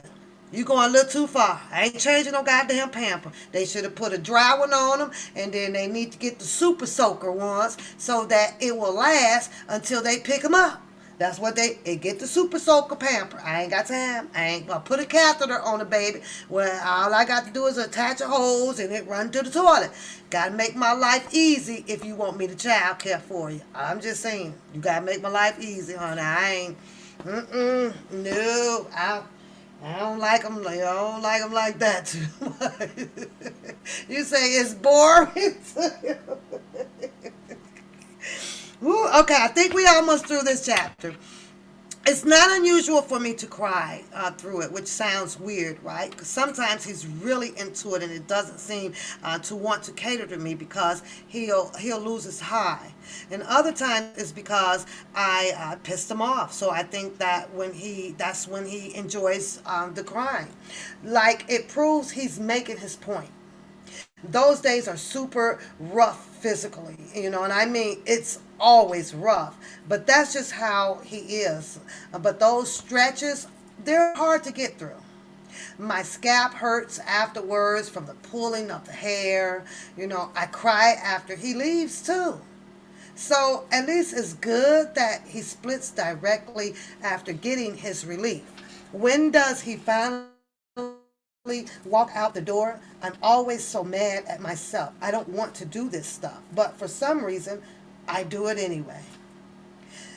I'm not sure if I'm afraid of him or losing him, or if it's just ingrained in me that this is what you do for the person in your life. Maybe it's ingrained in me that you get in trouble if you say no. My childhood could testify to that, but this isn't how I was raised. I never would have imagined my adult relationship would include being smacked in the face with his clammy post-workout manhood. It seems so normal to him, like he's been doing it forever. Some days when I have too much time to think, I wonder if I'm turning into someone else, something I never wanted to be. I don't feel strong enough to stand up against it, and when I do, it always ends badly for me. One night, Rob calls up to the room from downstairs, and I'm tired. So I'm trying to figure out what the hell is she always tired about. She ain't going to work. You ain't cleaning up. You ain't doing shit. What is it that she's always tired? Like why? This damn, and she done went down all them stores down. I know you to pass the GNC for some energy something, but this girl just stayed tired. So I snapped back at him, and when he says something mean, the line clicks off, and I assume he's going to avoid me for a few days to teach me a lesson. Nope. Less than a minute later, he's in the room, hands around my neck, threatening to show everyone how disloyal I am. Wrenching open the door, he drags me down the hallway towards the elevator.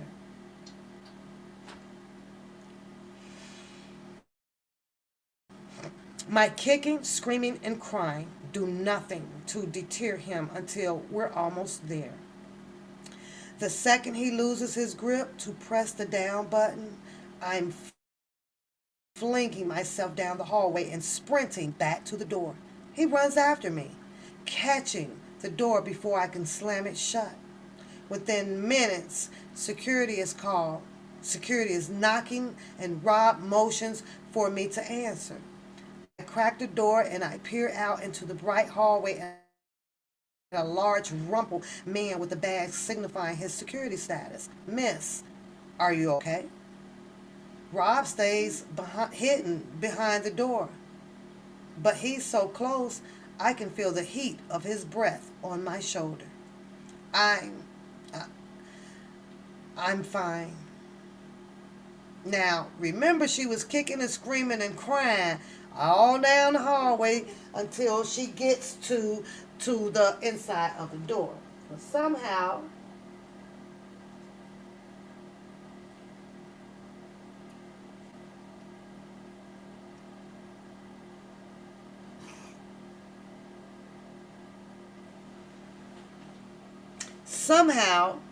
the security guard does not even notice anything strange in her face. I'm just saying. Yeah, we're waiting on that book too, Lisa. We waiting on that one. The security guard should have seen she ain't cleaned her face up and the heavenly breathing from running and it's gonna all be there. It's gonna all be there. So she says that my words don't even convince me. To my left, Rob has his fist raised and ready. If I mess this up, I'm getting knocked upside the head the second we're alone. No, you're not. What's going on here? The guard is trying to edge his way in with his bulk to get a better view of the room. Really? I'm fine. Please. It's okay. His eyes are gentle as he dips his head down. No, I think it's best if you came downstairs. By now, I have tears streaming down my face as I beg him to please leave. Please leave me alone. Silently pleading for him to please get the point. The man offers a swift nod. One last concerned look and turns back towards the elevator. My body slouches against the door, pressing it closed from my weight, and I sink into a sobbing crouch. Rob throws me one last look and lowers his fist in slow motion, directly in front of my face before walking over to the bed. I know the point he's making. He owns me. Mm. Mm. Mm. Mm. Mm. Mm. Mm.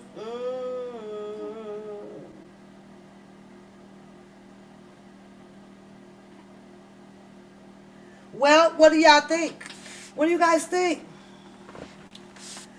What do you guys think? What do you think? What do you think? I'm interrupted. My day off to relax and come and chill with you guys. My apologies. I got dumped with Mr. Noel right here, and this right now it's just me and him in the house. Coda is out; they're all out to the party. My daughter had a birthday December 1st, so I don't know. No, 3 hours getting all of my data out of my. Oh, I know, girl. You gotta get 3 hours. You get to transfer your stuff with this thing. Clicks into your one phone and zip zap into the other phone. It doesn't do everything, but it get most of the stuff out. So I think it's almost time for me to invest into a new phone too, because I noticed that my old phone is the battery is starting to go down pretty fast. Dakota wants the iPhone 13. I don't know. I have to think about that. So I don't know. But this is her story, not our story. Not our story, you guys. Nope. Not our story. But see, he's quiet now, but I don't really want to start another chapter, and then I want to do one more. I don't know why. I just want to do one more. Let me see. It's pretty long, too. No, maybe not that long.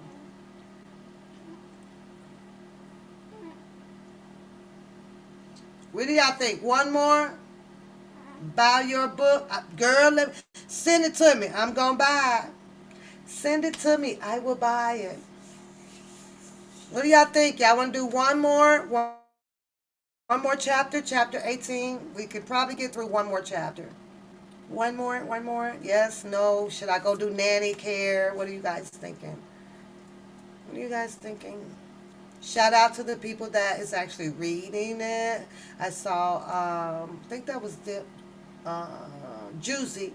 She said that she was reading the book. So you do not hear Clary brag how he uses cash sexual. Well, let's pause it there. And how about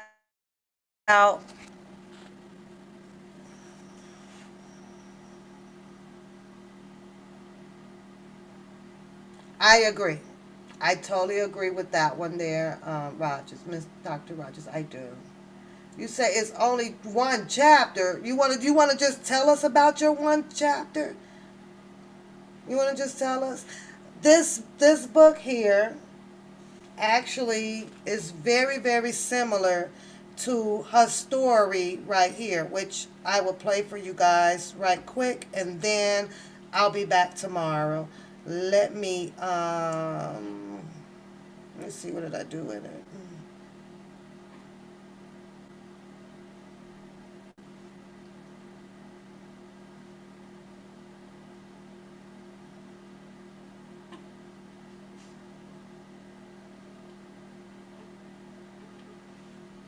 Give me a second.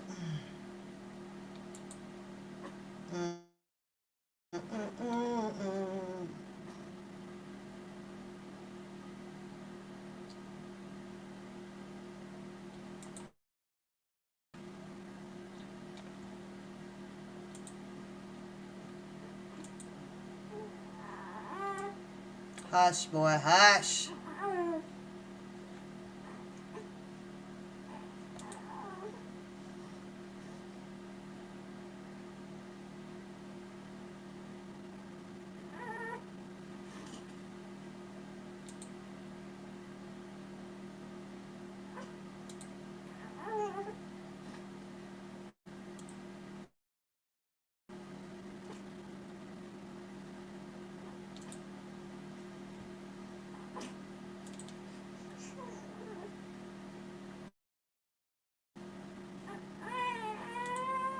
Yeah.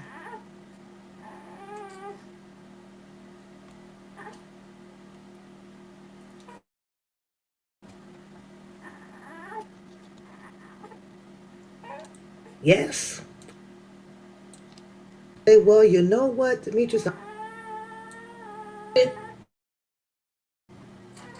like when I met Robert in 1995, January 1995, in Aventura, Florida. Okay, I met him with Barry Hankerson. Only when I got to Chicago, which when after I turned 18, is when I started. And see, this is what I can't stand. Get that split story. I only met him with Barry Hankerson. You don't know what done happened after the fact of her meeting with Barry Hankerson. All that you were informed was that, yeah, when she arrived in Chicago. Wow, I'm going to need to know, when did you arrive there? Who did you go with? Who called you? Who paid for it? Who did all of that? Did you pay for it? Did your mama say you could go? Where was your daddy? I get it. And later on in the video, you stated that you didn't have a relationship with your mom and your dad. Well, honey, I suggest, and in my opinion, that you should have had started to have, get your relationship back with your parents or some other kind of wiser adult out there, so that they can probably have given you their opinion about you taking off and traveling on over to Chicago because your parents were absent in your life, allegedly. But let me see what you got to say.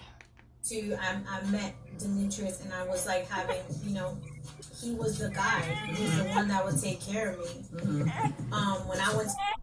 So you got to Chicago and you met Demetrius, and Demetrius was the guy, and he the one that took care of you from the beginning on your time that you arrived to Chicago. Okay, we're gonna make some sense of this, because right now here you said at 11.01 in the video that Demetrius was the one that took care of you. To the hospital for certain things, he's the one that would show up. I mean, Robert wouldn't show up, and it was to the point. What'd you say? Robert never showed up. Robert never showed up. Well, my first question was, how long did you sit and play around with Demetrius, and what was the reason why that Demetrius needed to run you to the hospitals and stuff? Were you plane sick? Did you get sick on a plane, or what happened there? So if Robert never showed up, I guess my second question to Lizette would be, how long did you sit and wait for him? What time did he come? How come at that moment you didn't say, well, you know what, Demetrius, I'm going to go back, home, and when Robert has time for me, or, can show up as expected and as planned, like he said, then have him holler at me. See, that's how women do. That's how people who has common sense or think. You got to think expeditiously. You gotta think fast. You gotta stay on your toes. Well, hell, I ain't come here for your ass, Demetrius, or R. Kelly ain't here. I'm about to bounce. Have him holler at me. That's just how most, girls, women out here that knows the game and stuff, and that is aware that this is a man that likes to have different relationships because of who he is, and therefore he is entitled to do, and you entitled to do whatever you want to do. It's up to the receiver to decide if they want to play the game. But let's see what else you got to say, Lizette. Point where I was living in hotels, for months. It was either the Nico or the Marriott or the. See, there's your other mistake.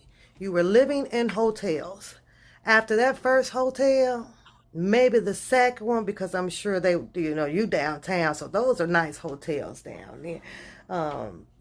You were enjoying the hotel stay and things like that, and you got to eat and all of that stuff while you still sit and wait on Robert Sylvester Kelly. Somewhere in your time frame, nothing clicked in your head to adios amigos. I did not come down here for this shit. But let me see, because I think you got something a little bit more interesting to say. I was moving around like a prostitute, like, like an escort. And, I didn't get, this is not who I was. This is what I was turned into. My depressions. Hold up. Bag it up, honey. This is not what you was turned into by omission of Robert Kelly. This is what you allowed yourself to turn into due to the celebrity status of Robert Sylvester Kelly. You felt that that man was worthy, keyword worthy, to wait on. That's the real deal on your situation. You saw a legend. You saw a star. You saw an opportunity. And after we see an opportunity, we set up our agenda. I don't know what your agenda was, Lizette. Could have been, I'm going to get me some good tonight. And I'm going to put it on him, and he going to love me, and he going to take care of me, and I'm going to take care of him mentally, because you can't take care of him financially, because you ain't got shit. You ain't had shit. So, yeah, you dropped the ball right there on having common sense, but I'm still waiting on this little interesting part that you mentioned. Let me see. Problem that I have started in those hotel rooms, okay? And the good thing I'm gonna tell about Demetrius was always a gentleman to me. Demetrius was a person that really loved Robert, okay? I don't have nothing to say about him. I don't know what happened there. All I know is that if you have a bunch of people that's not looking out for you, that's only yesing your fucking ass to death, and then you have someone else that really cares about you and is calling you out on your shit, who they gonna try to get the fuck out of there? That is so true. Okay, before we agree to that, I'm going to have to rewind it because it sounds like a bunch of gibber jash to me. But I got to, let me see. What the fuck did she just say? Let me see. What the hell you just said? Turned 18 is when I started I met Demetrius, and I was like having, he was the guy. He was the one that would take care of me. When I went to the hospital for certain things, he's the one that would show up. I mean, Robert wouldn't show up. And it was to the point where I was living in hotels, for months. It was either the Nico or the Marriott or the Sofitel. I was moving around like a prostitute, like an escort. And, I didn't get, this is not who I was. This is what I was turned into. My depression's problem that I have started in those hotel rooms, okay? And the good thing I'm going to tell about Demetrius was always a gentleman to me. Demetrius was a person that really loved Robert, okay? I don't have nothing to say about him. I don't know what happened there. All I know is that if you have a bunch of people that's not looking out for you, that's only yesing your fucking ass to death, and then you have someone else that really cares about. Okay, now let me speak on that, because that's a little truth, Lizette. When you have a bunch of people that are around you and that is yesing your ass to death, quote and unquote, that's possible. You know why that's possible? Because as long as the hand is getting fed to take care of your family from working for someone, you have to say yes. I'll give you an example of it, right? I get up and I go to work every day, pretty much 11, 12-hour shifts. And I have managers and supervisors that oversees me as I try to complete my job. And every now and then the job that they give me, it gets interrupted because something else has come about where they may need help in a different area. So at that time I would get approached and then be like, hey, we need you to go so and so, knowing that I haven't even finished the first job that they gave me. But due to the fact that these are the people that pay me, that I am employed by, I have to say, yes, okay, I have to go do it. Or guess what? I probably won't get paid. or reprimanded some kind of goddamn way. And with the people that you're talking about that says that they are yes sirs and yes ma'ams and this and that, guess what?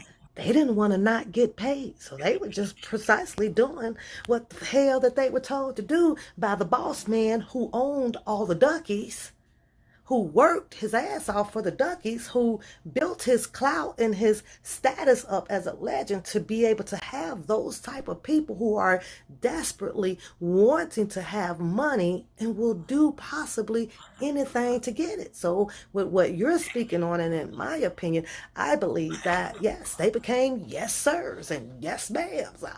Let's see the second part of your shit. About you and is calling you out on your shit. Who they gonna try to get the fuck out of there?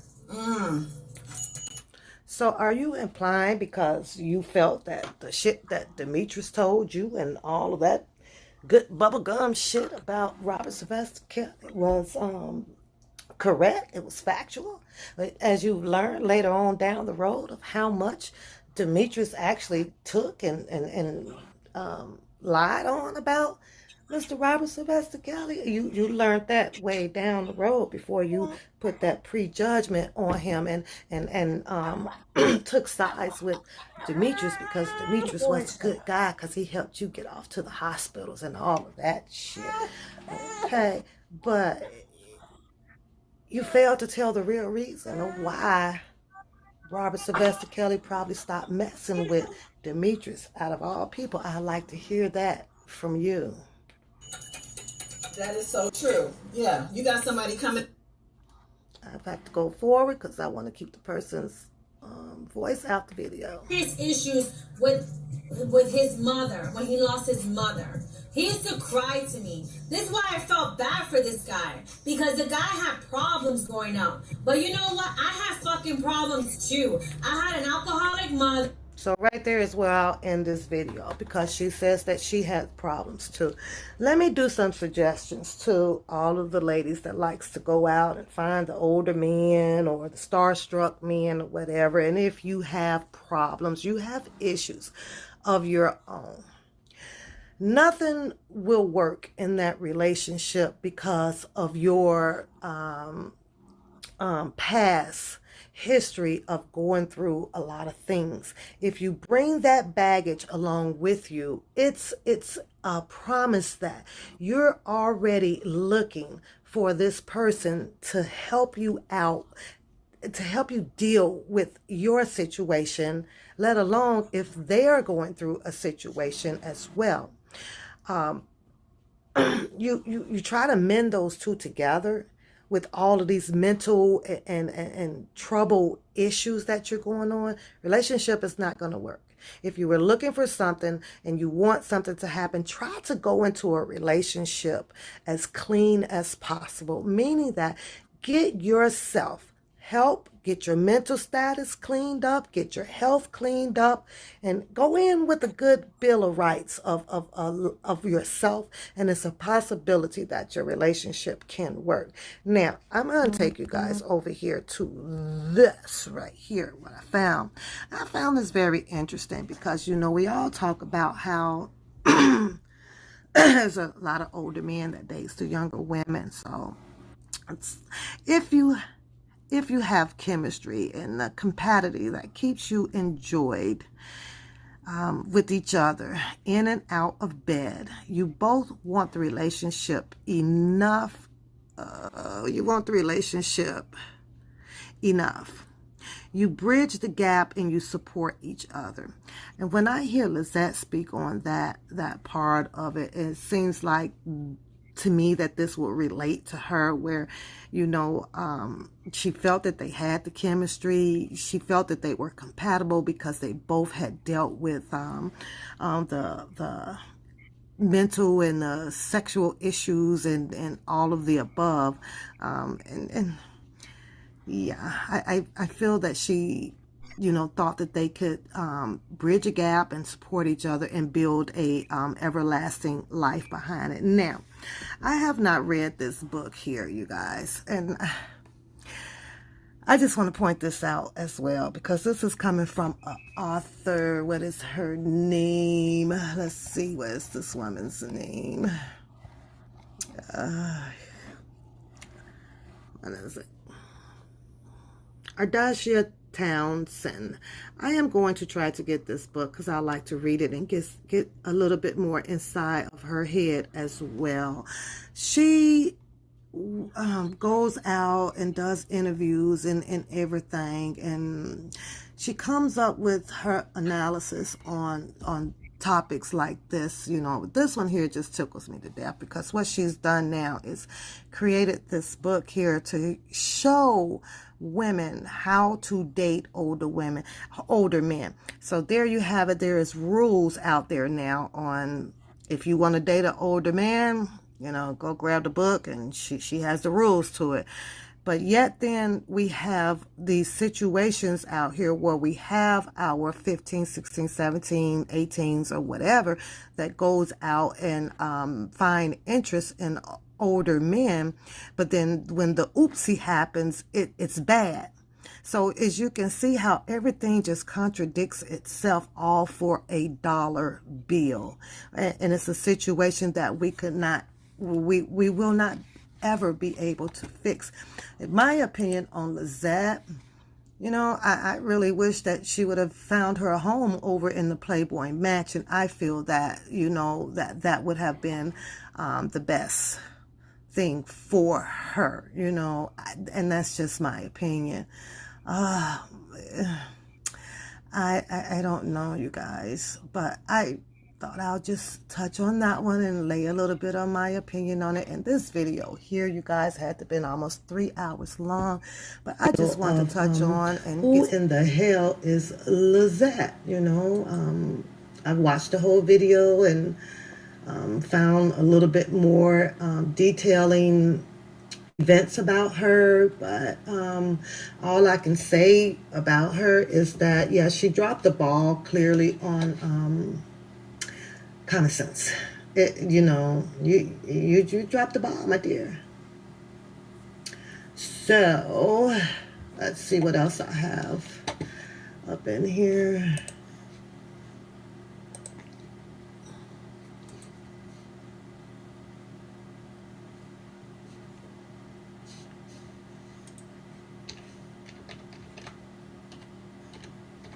Is that, yeah, she dropped the ball clearly.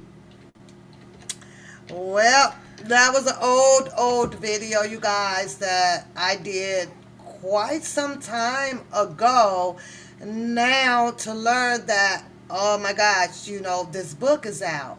If you guys remember that video, that was on, what was her name, Lady Dawn, the one that rings the bell, ring, ring, every time, right? And, okay. We're going to go a little bit over what is predatory behavior. We're going to see if we can recognize some of the behavior type in relationships. Let me get this out of here. There we go. Sorry, guys.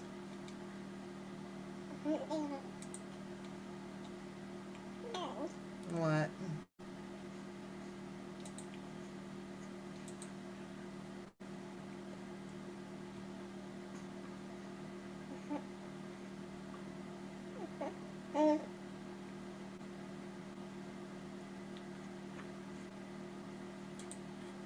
Okay, I had to close that out because I was getting an echo, but we should be good.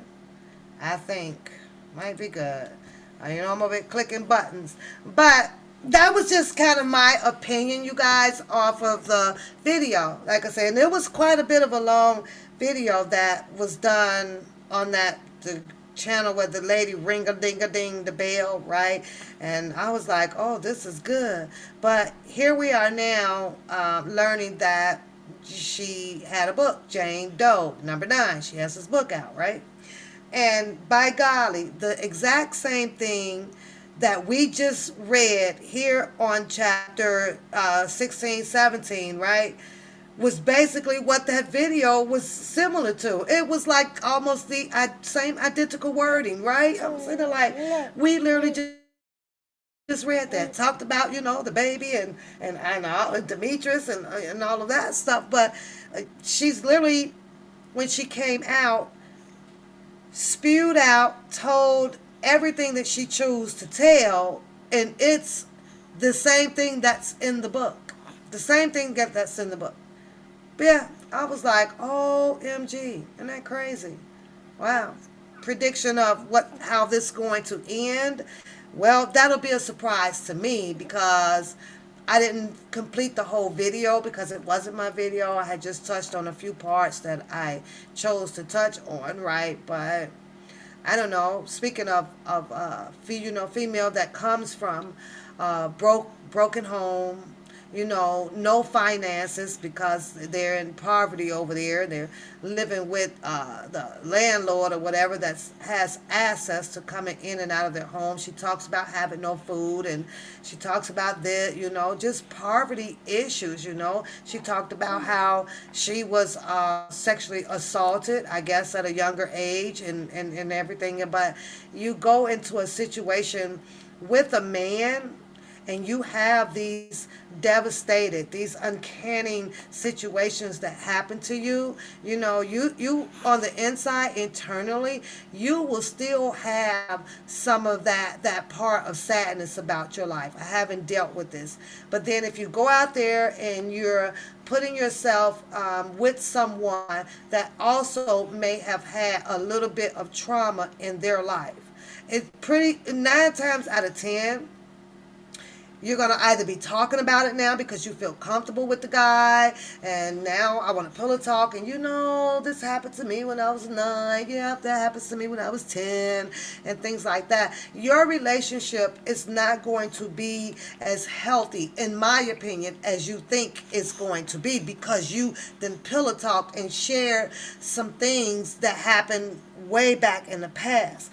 The reason why I say that, in my opinion, you guys, is that there'll be a time once your relationship has aged, and let's just say, there's a little bitty argument or something like that, right? Well, there's a possibility that the person may take that and throw it back up in your face, well, you should get some help. I don't think that you're over the bullshit that you went through. Those things will come out. And then there will become part of your growing in the relationship that you're trying to find love, trying to find the loyalty and the honesty and the mushiness in a person, the loving and the touching. A lot of that stuff, it'll start deteriorating. It'll start going away because you're now going to question yourself, well, why is he saying these things? Or you're going to say, he may say, well, why is she saying these things? And then you both will kind of break away just a little bit. You don't feel as close to the person. You don't feel that the same intimacy level once all of these words rebuttal out. If you have the smallest fight, right? You start to feel mentally hurt by that, because you would think that a person that you done vibe with, that you done pillow talk with, that you done share things with, that you have not properly recovered from or fixed yourself on. So you've been back. Yeah, I've been back to. I'm getting ready to go to every day because I got a package down here.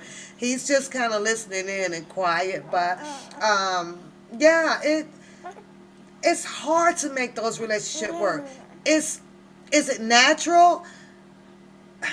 I don't think natural. I think it's just that's just the way we are, because all of us have an ounce of something from the past.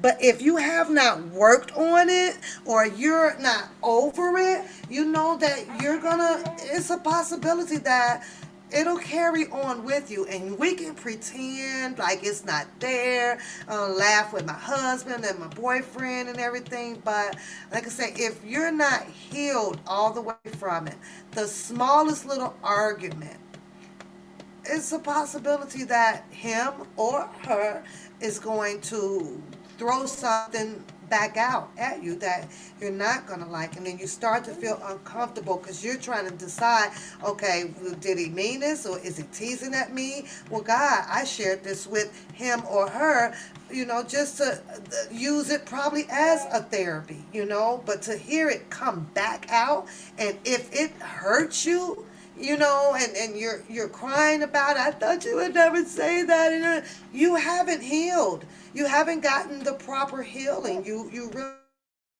really haven't. And 9 times out of 10, it'll happen again. It really would. So, in my opinion, I don't think that people that has had past history, that whether if it was something sexually or mentally or physically towards you, to jump into any relationship where you haven't gotten the healing, you haven't found the soul, the energy of the spirit to cleanse your, bring your happiness back, and stuff like that. Because if you do, sometimes you just don't come out to anybody. You done buried it. I'm able to move along. I'm able to move along. But a lot of us women, we just don't do that. We hold it. We don't go get the help. We don't go do, and then bam, I'm in a relationship, and guess what? Now you want to talk about it. Now you want to tell all of this and you want to tell all of that. And it's like, I don't think this is healthy. Men are jealous men. Men are jealous men. You'll have some that you tell your story about if you were a rape victim or something like that, and you want to pillow talk, and you don't know how that man is going to feel about that. Not the day that you tell him, but I'm talking about 5 or 7 years from now. Gives them an excuse now, especially if they decide to cheat. If they seen something interesting out there or sneaking numbers and stuff, the first thing they're going to throw up in your face. They're going to have a reason of what made them fall out of love with you and things like that. We actually give them. We give the men power to do a lot of things and to say a lot of things that we don't want to welcome.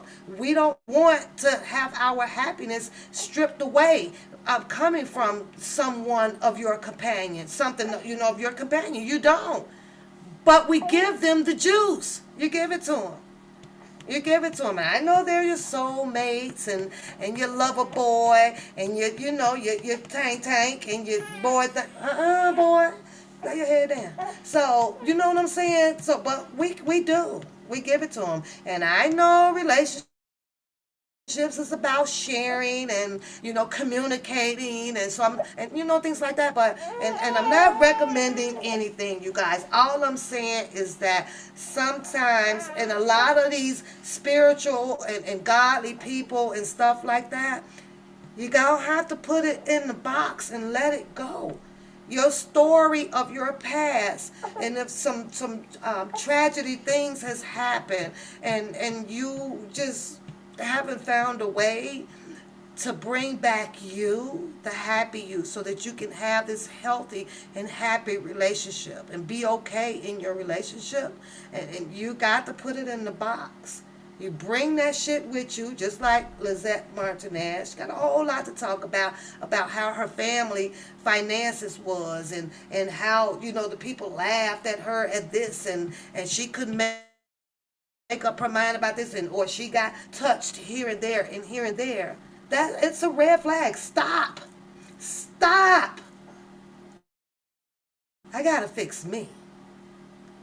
I gotta find my energy, my happy level back. For some reason or another, as women, I think that we think that men can fix our tragedy, and that's not the case.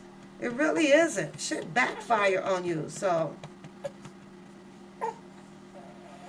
oh, you said I it's to sign. Girl, I barely want to sign the back of my my social security card, let alone signing anything else. The only thing I'm ready to sign right now is a nice big goddamn check. That's it. That's all. Then that'll help pay off this house. I love all of the things that people are doing and everything, but you know, and I understand their fights and things out there.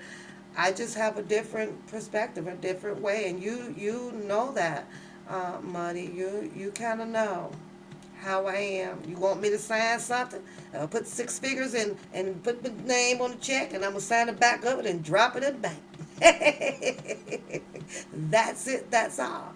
I have seen entirely so much stuff to sign out here, sister. So much stuff. And do you know that I have yet in the 2.5 years failed to see any action really behind the stuff? You know what I'm saying? Show me where the law has changed. Just all I need is just one thing. Just one, Muddy. Show me one effective movement that has literally changed something. All I need is one. You can show me one, I'm going to sign everything out here. Show me one. And I'll wait. I'll wait.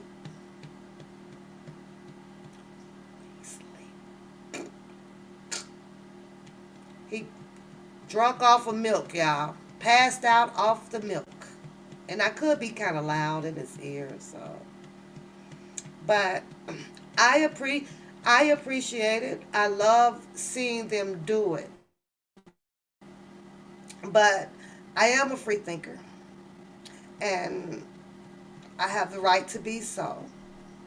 And the way that I think, it may not fit according to how other people think out here.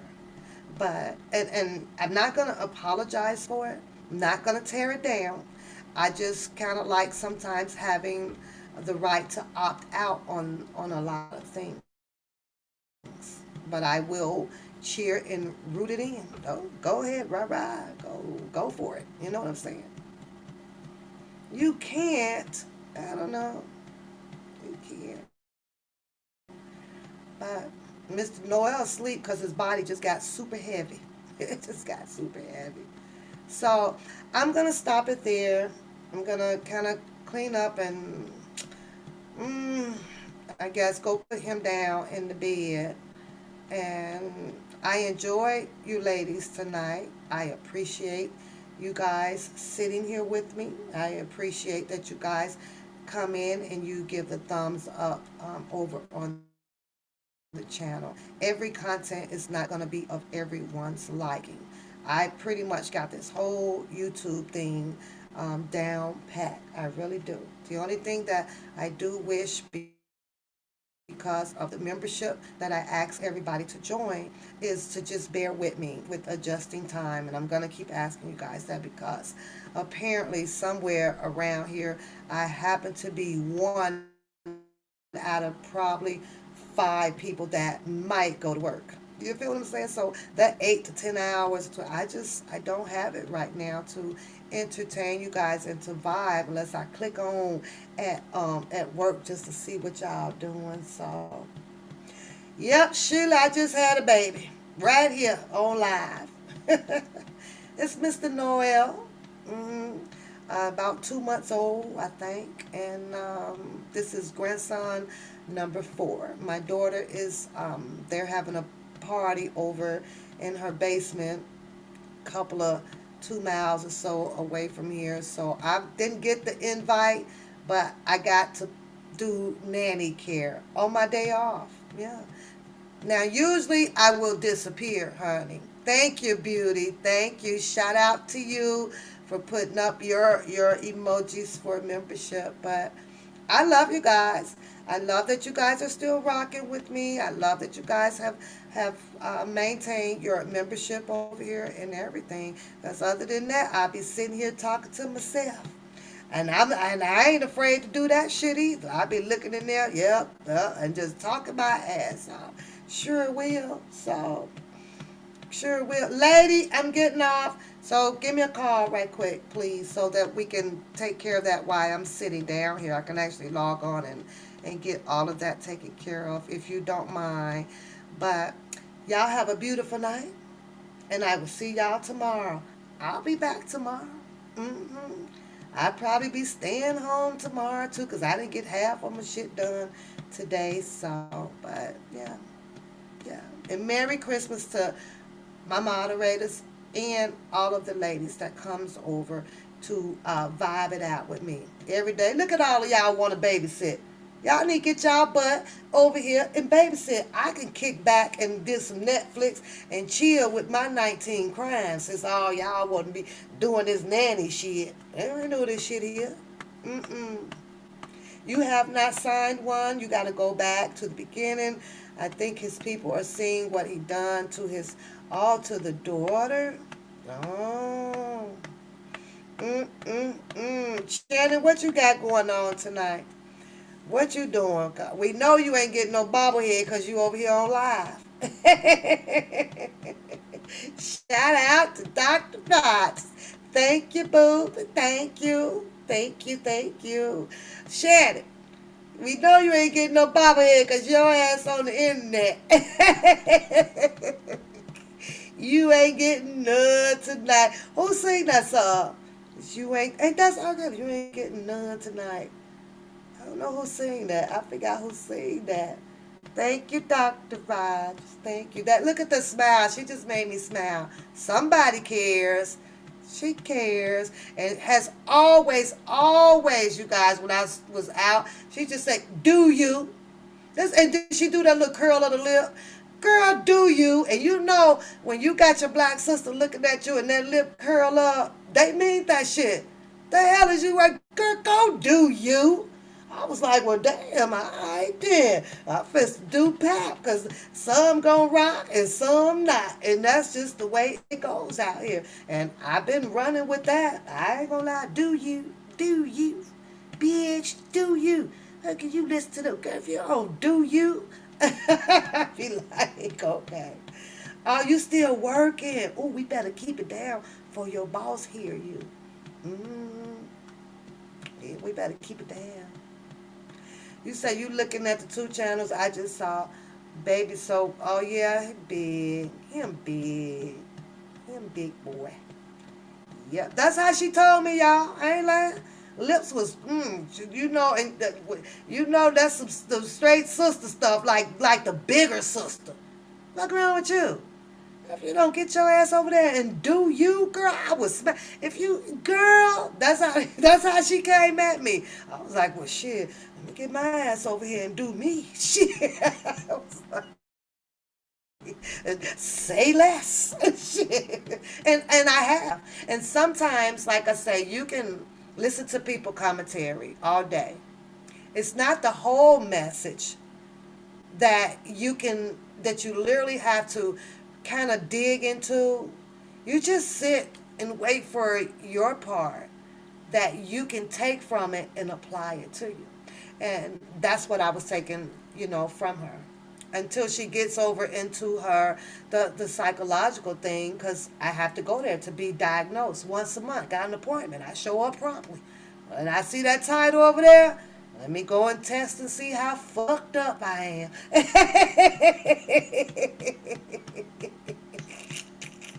Let me go see. Oh Lord, she got another test up. Oh shit. I have to sit down. Okay, number one. Nope, I'm all right. Number two, yep, I'm all right with that. Number three, I think out of her 10 questions, like I told y'all the other day, I think I might get one. I think I'm messed up in one area. And that one area was, what do? Psychologically, person just rub you and nitpick and nitpick and nitpick. Do you humbly continue to disregard, ignore it, move on, smile, bitch, smile, bitch, the old boy say, smile, bitch. Or have you had enough now? And as soon as they drop their guard, do you retaliate? I had to agree with that one. Well, yes, I do. And I only do it though because I just tickle myself pink. I ain't studying this shit out here. But I done let you bang me here, bang me there. You done gave me an uppercut. Oh, now I'm coming. Oh yeah, I'm coming. I like to come too, but I also like to Sit my butt down. Some of it ain't even worth it, but shit, you could hit me from the right. That's a song too. I hit you from the left. I'm gonna hit you from the right. Knockout, knockout. No, oh no, we ain't finna knock me out now. I'm gonna let you swing. I'm ducking and dodging, but you don't know when I'm coming. No. Yes, I do. I diagnose myself. Stamp approval. I am not crazy. I'm just hella fun. I am hell of fun, honey. I ain't too moving like that where I'm going to end up in the rocking chair knitting no goddamn blanket. I'm keeping my health as fun as possible. No, that the gospel song, it ain't over until God says it's over. And I know when I can't get up out the chair, be bent over to myself, ooh, oh, that hurt. I ain't at that stage yet. I ain't at that level yet. It's gonna come. I'm just not there yet. So I'm gonna appreciate my health that I do have and be thankful for that I can laugh and crack myself up, y'all. Get up with I'm fine. So, and I say thank you. That's how what's the name of husband said on Medea. What's old boy? What's the man name? Thank you. Oh jeez. Oh jeez. Okay, you guys. I'm gonna let you guys go. Say bye to Mr. Noah. Say bye to Mr. Noah. Look at he's knocked out. And I'm gonna go get him a little bit more comfortable. And I need to eat something. Y'all have a blessed Sunday morning coming up. Y'all know where I be over there in the church with the drummer boy, Big Cub. I like when he hit them things. He ain't getting no message out the church. But he got the Bookham is only wait a minute. Did I tell y'all how many times that boy yarned in church last Sunday? I swear to God. He was on the drums. He was on the drums last Sunday. Oh, I said, oh shit, here come the collection plate. And ting, ting, ting. So I'll be up in the morning. I gotta go to church with Bookham, y'all. I got to have it in church with Bookham. Ting, ting, ting. Oh, shit. Oh. Good night, y'all.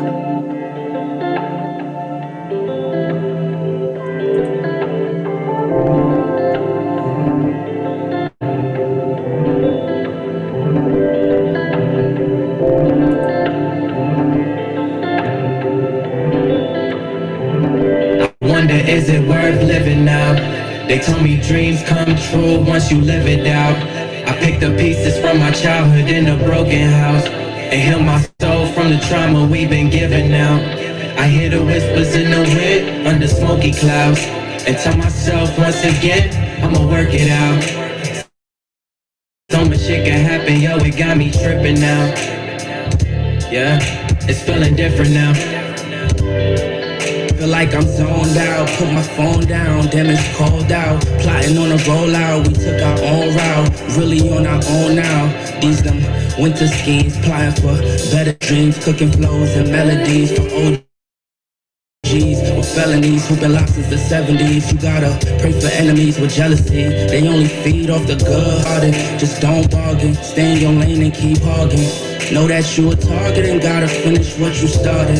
Life of being an artist, gotta show them where your heart is. Put your all in, keep calling, keep going, don't stall it. Don't fall for what they all been dishing out. Just be yourself and it'll work it out. I wonder, is it worth living now?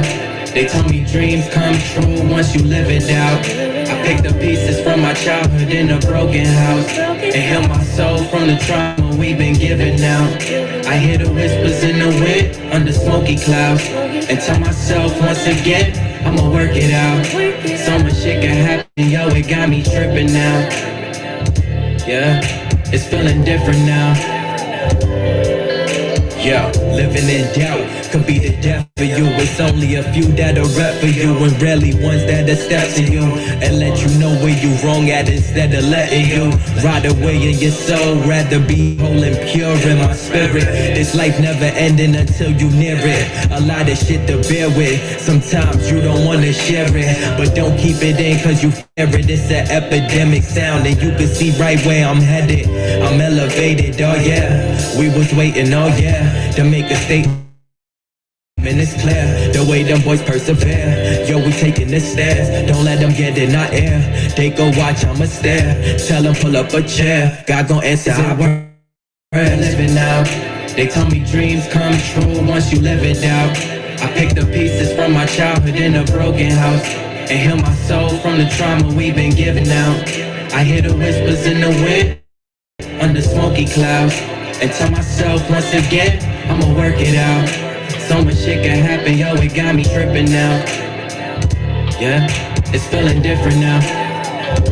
Wonder if it's worth living now. They told me working 9 to 5 just to make it out. And now the dark nights got me needing mouth to mouth. Resuscitate my dreams, tell me what it's all about.